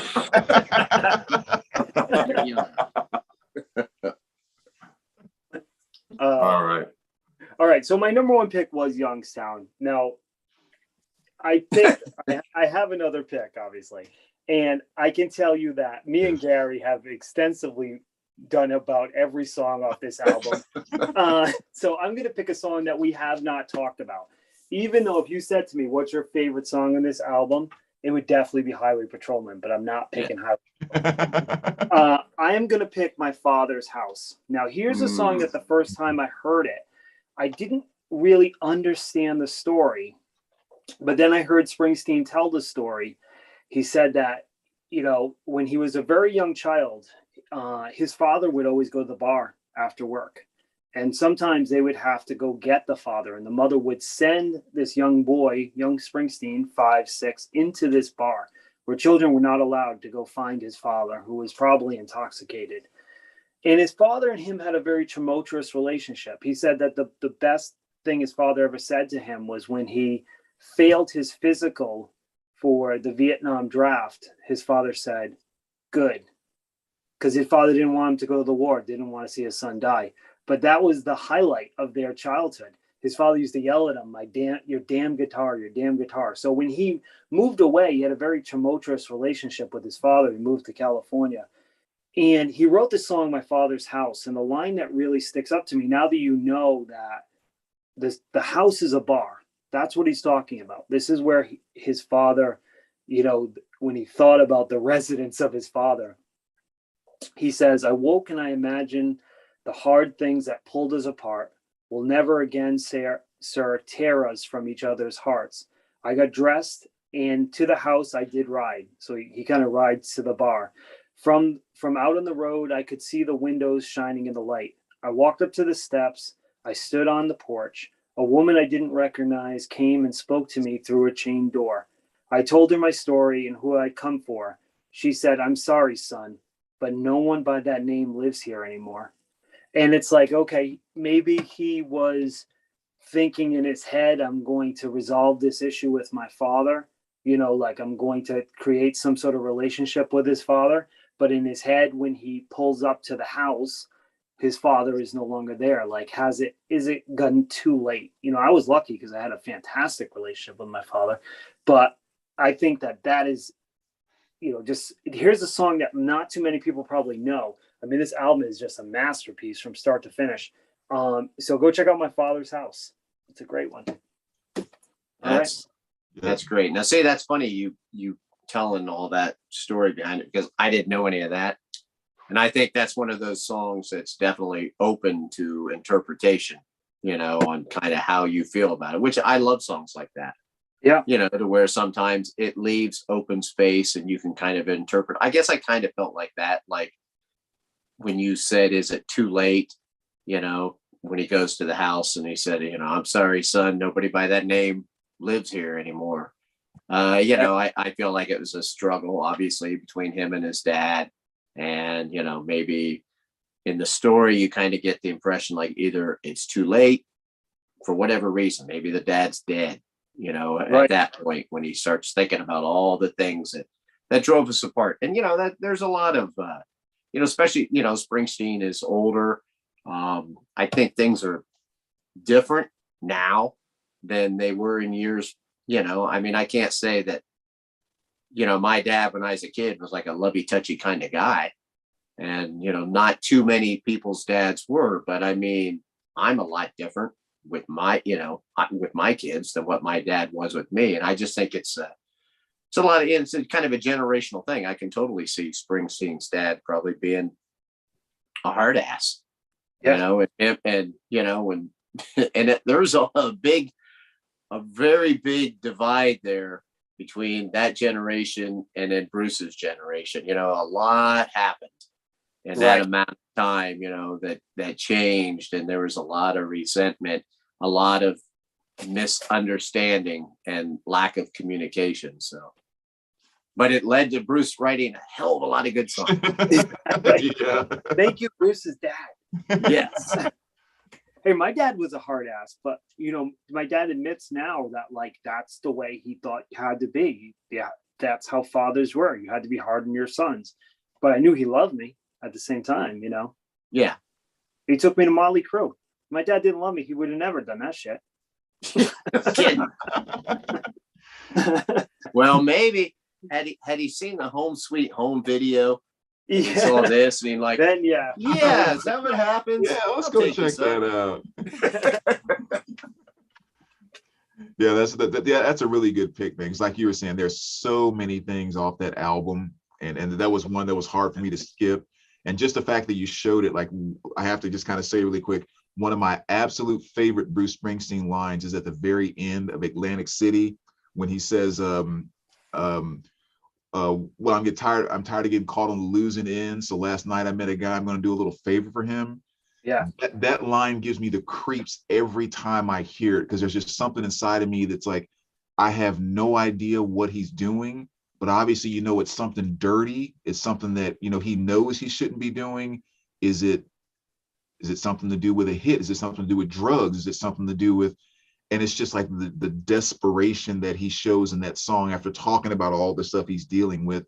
Those two lines are two of my absolute favorite Bruce lines, because it's just so much emotion and so few words. Just amazing. Yeah. I love it, man. Atlantic City was a great one. And, Meeting Across the River was another one I almost chose off. Born to Run, where he says, we're going to go do this job, right? And he's like, I want you to hold this in your pocket. Like it looks like you have a gun, and he's like, these guys are going to do something nefarious. And then he's like, and then he talks about like, I'm going to go and walk into my girl's room and throw the money on the bed, and it's like, you have to be an extreme desperation, obviously, to to whatever they're going to do. And you can tell that fear. Atlantic City is the same way. I mean, that opening line, they blew up the Chicken Man in Philly last night. There really was a Chicken Man, by the way. Yeah, And it was a monster. Yeah, exactly. Springsteen is a god. I mean, he's such a great lyricist. My hometown. I can name 100 Springsteen songs that could have done, even new ones. You know what I mean? Like you said, Western Star is full of great lyrics. You know. Oh my gosh, yes. Well, his other great line that I think off that album is, "I've got debts no honest man could pay." Yes. So, I mean, that's real, right? I mean, we've been in that situation before. Well, I don't know, but where you just feel like you've got insurmountable debt. How am I going to get out of that? And you can see how somebody would decide at some point, like if they were even worse off than what you were at that particular time, how they would be like, there's no way out of this without doing something wrong to get myself out of here. Right. Yeah. Now I've been looking for a job, but it's hard to find. Out here, there's winners and losers. Don't get caught on the wrong side of that line. It's like, geez, Louise, really? Yeah. He's a poet, man. Okay, so now that we all use Josh's pick. Exactly.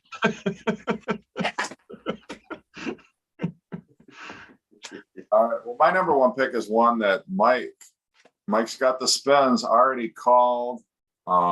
It's Telegraph Road off of Dire Straits' Love Over Gold album. And the reason why I picked this one as number one is because I travel along Telegraph Road every single week. I used to travel it every single day. It's the route I used to take to work. And basically it's a thoroughfare. It's a 70-mile thoroughfare that runs downriver, which is the most southern part of Michigan, all the way up through the tip of Oakland County. And it's basically, you start in one of the poorest areas of Michigan, and by the time you take Telegraph Road all the way to the end, it's one of the most affluent communities. It subdivides Wayne County and Oakland County by 8 Mile Road, which is kind of the famous 8 Mile Road from the Eminem film. That's the dividing line between Wayne County and Oakland County. And so Dire Straits, Mark Knopfler, their tour bus used to run along Telegraph Road. It used to go north up Telegraph Road. And so he wrote the song about it. And it's a lot like your pick, Youngstown, Ohio, in that it's talking about, somebody who, they put down roots somewhere, and then the whole industrialization, overpopulation, and people pretty much, the rich people take what they need and then they move on, and everybody moved north, and everybody who got left behind got left with unemployment and poverty and squalor. I think it's just sort of a fable, talking about, kind of all of America, not just Michigan per se, but it's got just some fantastic lines. But just believe in me, baby, and I'll take you away from out of this darkness and into the day, from these rivers of headlights, these rivers of rain, from the anger that lives on the streets with these names, because I've run every red light on memory lane. I've seen desperation explode into flames, and I don't want to see it again. From all of these signs saying, sorry, but we're closed, all the way down the Telegraph Road. So, yeah, I mean, and you can live that song. I mean, if you Metro Airport is right by where Telegraph Road begins, what we call downriver, and you take Telegraph Road all the way up, you'll go through some of the poorest parts of Michigan. And then all of a sudden it's, this affluent, very rich communities that you go through. And it's because, all the rich people, they took what they needed from the southern part of Michigan in Wayne County, and then they moved north to get away from, all the desperation and kind of, everything that they left behind. So kind of a similar story, but sort of a broader, not just talking about steel mills, but just talking about, kind of the growth and industrialization of America and kind of the casualties of that. So that's my pick. Album and song, and what an underrated album. It just really is. Great song. It really is. It's my favorite Dire Straits album. Because you got Private Investigations on there. Yeah. The Love Over Gold, It Never Rains. Industrial Disease is another great song off there. Almost a protest album in a way. I mean, when you think about it. But yeah. So what do we got in the comments, Josh? Let me take a look, guys. Give me 1 second. Sorry. I was enraptured with your story. Okay, so Cat Steven, Father and Son, Craig said, what a great song that is.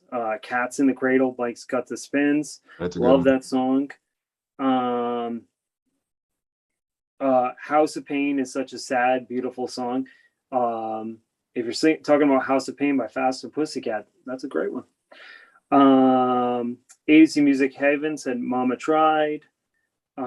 Any Simon and Garfunkel. Simon and Garfunkel have so many, but I'll tell you my favorite story song would be Graceland by Paul Simon. Out of all the songs he's written, I think that's a fantastic one, talking about, traveling to Graceland, and he paints such a good picture, like the Mississippi Delta shining like a national guitar. The way he tells that story is just great.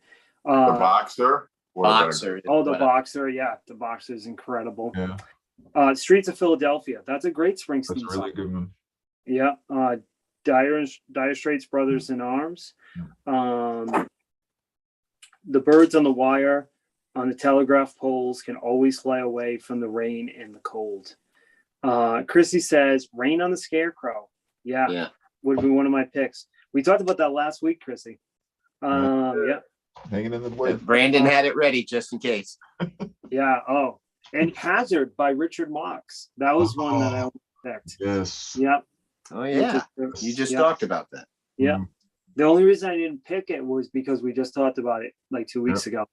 But that's another great story one. Really but Chrissy, great pick.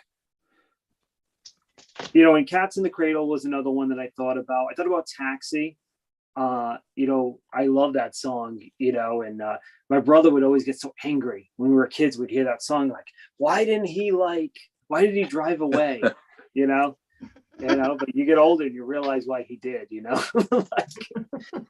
Well, and I love the fact, like she gives him this huge tip and he's like, another man would have been angry, another man would have been hurt, but another man never would have let her go. I stashed the bill in my shirt, sort of like, well, pride only gets you so far.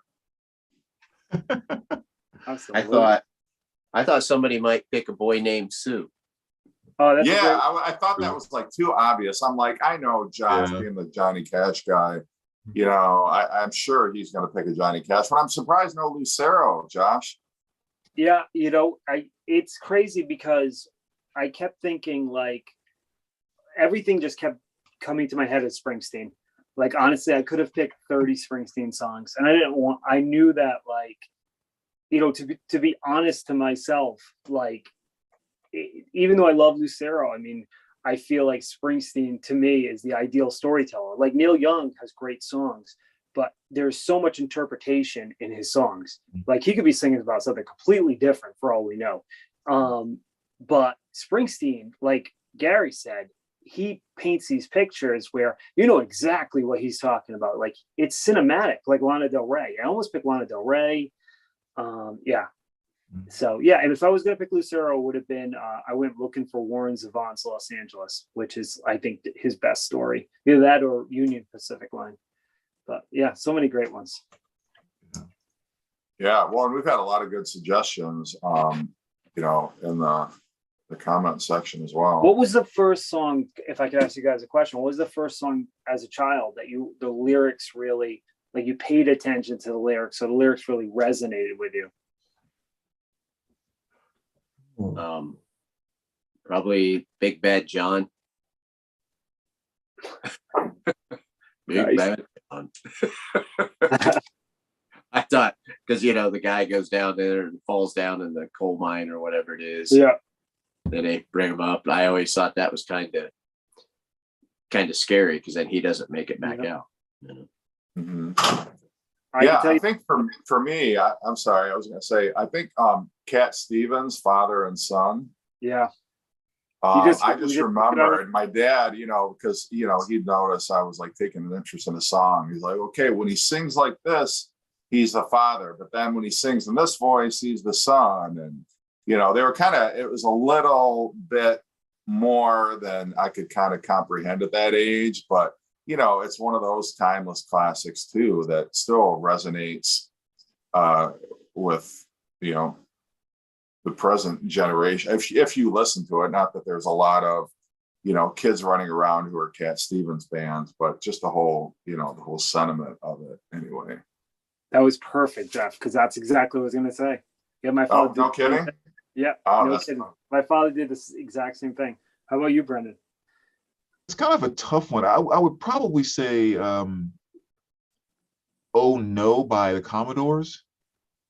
Because there was a lot of stuff I was listening to as a kid that it was you liked what you heard, but that was the first one that I think that I can really recall, like, completely and totally feeling the emotions of the lyrics.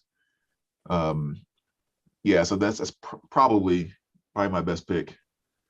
When I was when did Thriller come out? 1984 or 1983? So 1983, so I would have been 9 years old.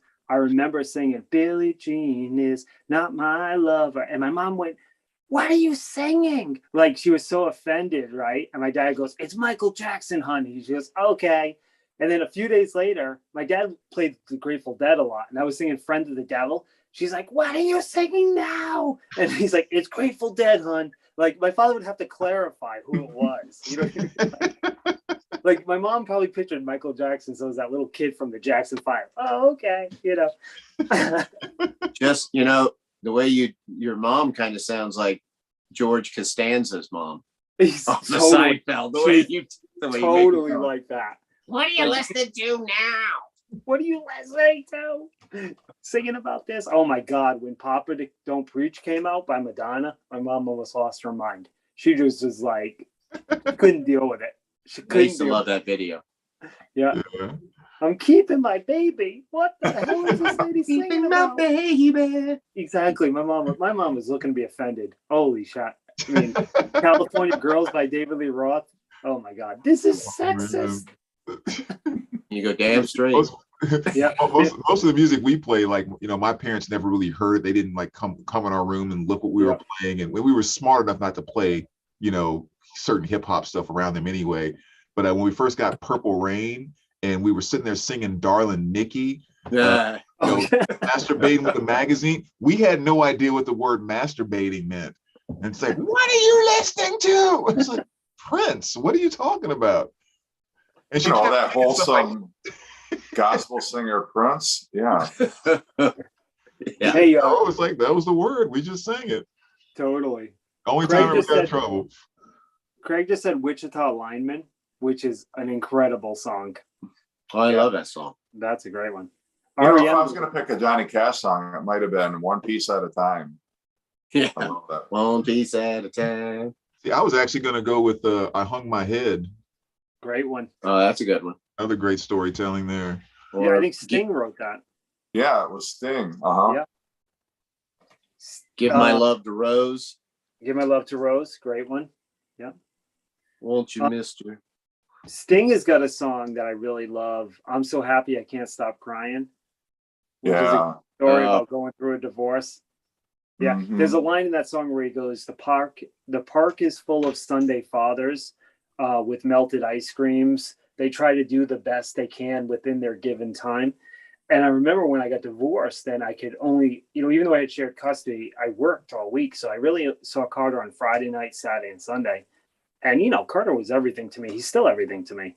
But I remember that song really resonating. Like, I had become a Sunday father, by the time I got to work, some nights he was already asleep, but yeah. I think that's great, and it's such a poppy song, but Sting is a master lyricist also. Yeah, he really is. And he didn't write many story songs when he was with the Police, but it seemed like his solo albums, he's got a ton of great story songs. Yeah. Bro. Like Big Lies, Small World is a great one. They Dance Alone. I don't know, so many. Englishmen in New York. I don't know. You can just, so many fantastic ones to choose from. It seems like more of the Police stuff was about them being kind of poppy, want to get you to dance, kind of being experimental with different flavors and that type of thing. And like a little more of him came out in his solo stuff. Yeah, like Tea in the Sahara is one that comes out like a story song that kind of comes to mind, that he wrote for Synchronicity. But previous to that, I guess you could maybe say Don't Stand So Close to Me somewhat, but I don't know. Roxanne's kind of a story song. Yeah. So other one I had kind of drawn. Tell my boy the daddy is so proud of him. Mrs. Jones. Oh yeah, me and Mrs. Jones. Mrs. Jones. That's a good one. Thing going on. Yeah. That was kind of cool to hear a story about that too, where I forgot the name of the two guys that wrote it, but they used to meet at a cafe and just kind of, sit around, shoot the stuff, and they found that there was this guy and this girl that used to meet there all the time at the same time, and they would have coffee and sit down and chat, and they would end up leaving and going their separate ways. So they never knew if they were fooling around or if there was like whatever going on. So they just made up the story that they were having an affair because it was an older woman and a younger guy, and that's kind of how they came up with Mrs. Jones. Mike's got spin. Oh, go ahead, you go. No, I was just gonna say Mike's got the spin. Wants to know what next week's topic is going to be, but I'll hold that thought. Go ahead. What were you going to say? No, that's what I was going to read. I was going to read that. Okay. Yep. So, what do you want next week's topic to be, Jeff? It's your channel. Well, let's throw it out there. What would people like us to talk about next week? Yeah, guys, write down below what you would like us to talk about. Songs, it would have been funny if one of us picked up like "What's Up, Pussycat" or whatever by Tom Jones as our greatest story. Yeah. Bryan Adams, summer of '69. How old was he in '69? That's what I want to know. Yeah. Not that old. Been that old. It couldn't have been that old. Yeah, but it sounds better than saying the summer of '79. Exactly. Yeah, right. It's the summer of '82. Or '86. That was a good year. We could have done all country songs from the '70s, really. If we, you think about it, story songs. There's like tons of them back then. So many. Oh, totally. Yeah. Favorite Sam St. John videos?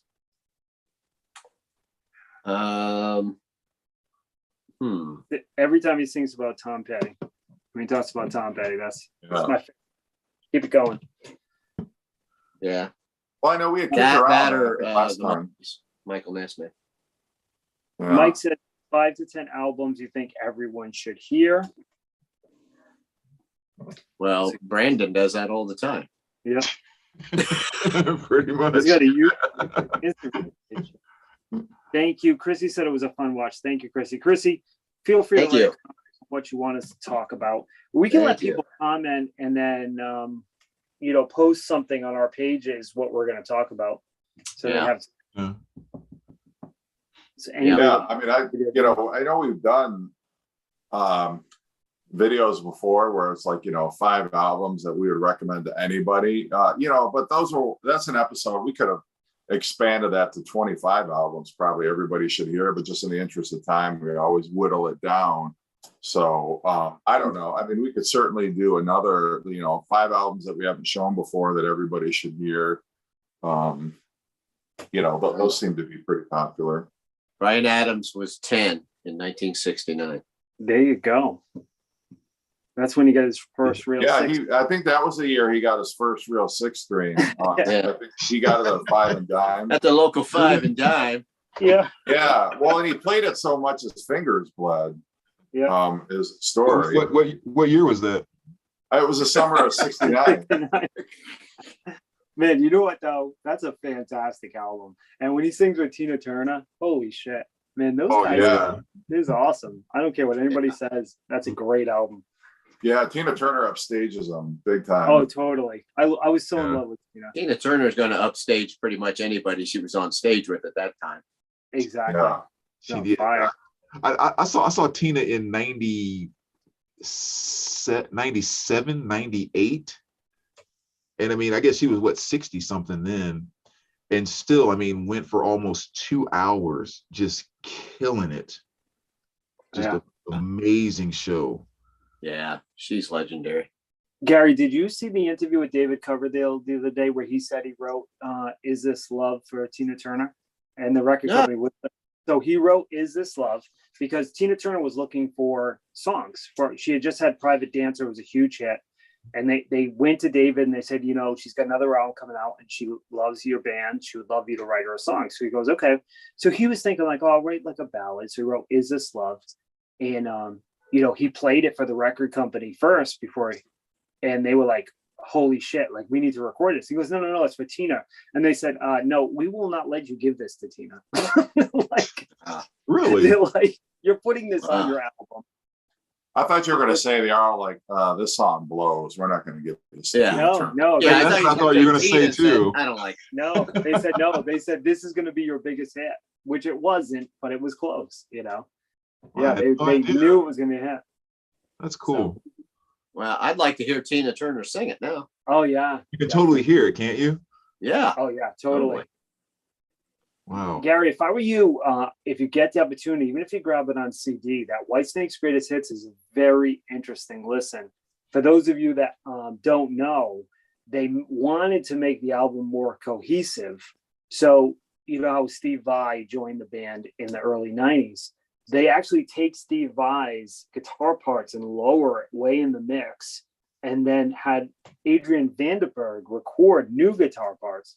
So it's not as glaring, the sound difference. It's almost like all of the songs on that album could have gone on Slide It In. That's the best way to describe it. They've actually added more Hammond organ on the songs. So it's almost like a reimagining, but it's not a re-recording because all the vocal tracks are the original. For the majority of the guitar tracks are the original. They've just taken some of the old John Sykes solos and added them back in, like solos that he recorded that didn't make the album, and they added more organ. But it for such a Whitesnake fanatic like you are, I think you'd notice. Yeah, I mean, I almost got it last week because I got a handful of records, but I was like, you know how it is when you have whatever X amount of dollars. And you have this record in your hand, you walk around, you put it back, you grab another one, and you put that, you know, it's just, that's the way I was. And Whitesnake's, that album, I had it in my hand. I'm like, oh man, I don't know. Because I do love that. Out of those three, the red, white, and the blue albums, I have the blue one. And I love that. I love what they did on that. So yeah. Definitely. All right. Well, we got a lot of suggestions. Just going through the comments. Jeff, we love you. You're great. Jeff, awesome picks. Jeff, great show. Jeff, killer. Jeff, your hair looks great tonight. Comeback albums. That's a great idea. Jeff, you're awesome. Desert Island albums would be a pretty cool topic. Comeback albums too. Jeff, great channel. You're the funniest. Jeff, you're the greatest. Bruce Springsteen songs. Oops, I Did It Again. Desert Island albums. Man, comeback albums is a good one. We've never done comeback albums, you know. Yeah, that might be a good topic. We can't all pick Tina Turner Private Dancer. No kidding. Yeah. Favorite Brian Wilson hairstyles. You mean, well, is greasy, stringy, long hair one of the? Is that a style? I mean, I know. I mean, you could say that was David Gilmour's style throughout the 1970s as well. He looked like a freaking serial killer back then. Like he literally scares me to see those shots of him back then. Like, he almost looks like he's the softest guy in the world or the absolute toughest, craziest, insane guy you've ever met. Yeah. Yeah. So we got Desert Island discs. We got comeback albums. We got albums we would recommend to anybody. Melinda's got a good one. What would you have played at a special event in your life, like funeral, wedding, etc.? That's a good one. That is a good one. I can't believe Melinda is still here. I know, Melinda, one day you get to join us. Like if you've got 3 hours to spare. Can you imagine if we had Mr. Hall of Fame and Melinda Murphy on the same channel? Holy shit. Holy cow, that would be a vinyl community event. It would be the event of the year. Well, send us your email address. We'll make it happen. You get to think about it too, that this coming week I'll be out of town on Thursday. So okay, so Melinda, okay, not don't Thursday. make it this Thursday then. Yeah, Melinda, don't make it this Thursday. Don't invite her this week. Exactly. Yeah. Because we Melinda, this week it might be Jeff Solo. Steps, like, be like, oh. Melinda's record collection is just epic. So awesome. And she's got like the most amazing t-shirt collection. She does have a lot of cool shirts. She does. I've noticed that. Yeah. Yep. Just when you think you have a cool shirt, Melinda just kills it. She is one of my original inspirations. Absolutely. She said she's cleaning records and listening to us. Melinda, one thing I'll warn you about if you ever join our show though is that don't talk about Sammy Hagar in front of Jeff. I felt his wrath. Well, just outside the context of 5150, You can talk about Sammy Hagar, just not him being in Van Halen. Exactly. Yeah. I mean, we can have a very civil conversation about Sammy Hagar solo, but after 5150, any of his Van, I don't know. Whatever. It's a fired up already. Yeah, it's just it's a comedy bit. I don't hate Sammy Hagar. I can appreciate him. And probably he's a better human being than David Lee Roth. When all is said and done, but I'm sure they're both nice, upstanding young people. Yeah. Well, he treated Michael Anthony a hell of a lot better than anybody else in Van Halen ever did. Yeah. So yeah, he's probably the nicest guy out of the whole bunch of them. Yeah. Well, he's the one that would be a dick to you probably if you saw him on the street, I would imagine. Because I can imagine like, Eddie Van Halen just blowing you off. I can imagine Alex Van Halen telling you to go fuck off. I can imagine, David Lee Roth probably, either ignoring you or saying something nasty as well. But, Sammy Hagar would be very cool if you ran into him on the street. So even Melinda says the magic was with Dave. Yeah, we all love Dave. Oh, yeah, definitely. Yeah. And Mike says, don't pick on Sammy. Thank you, Mike, because, me and Brendan, we both love Sammy Hagar. Dang right. Love Van Hagar. Exactly. And John from the dark side, he also likes Sammy. So we got some Sammy friends up in here. Thank you, guys. But, Jeff, I love you, even though you prefer, I don't blame you for preferring Dave. I guess Dave is definitely better.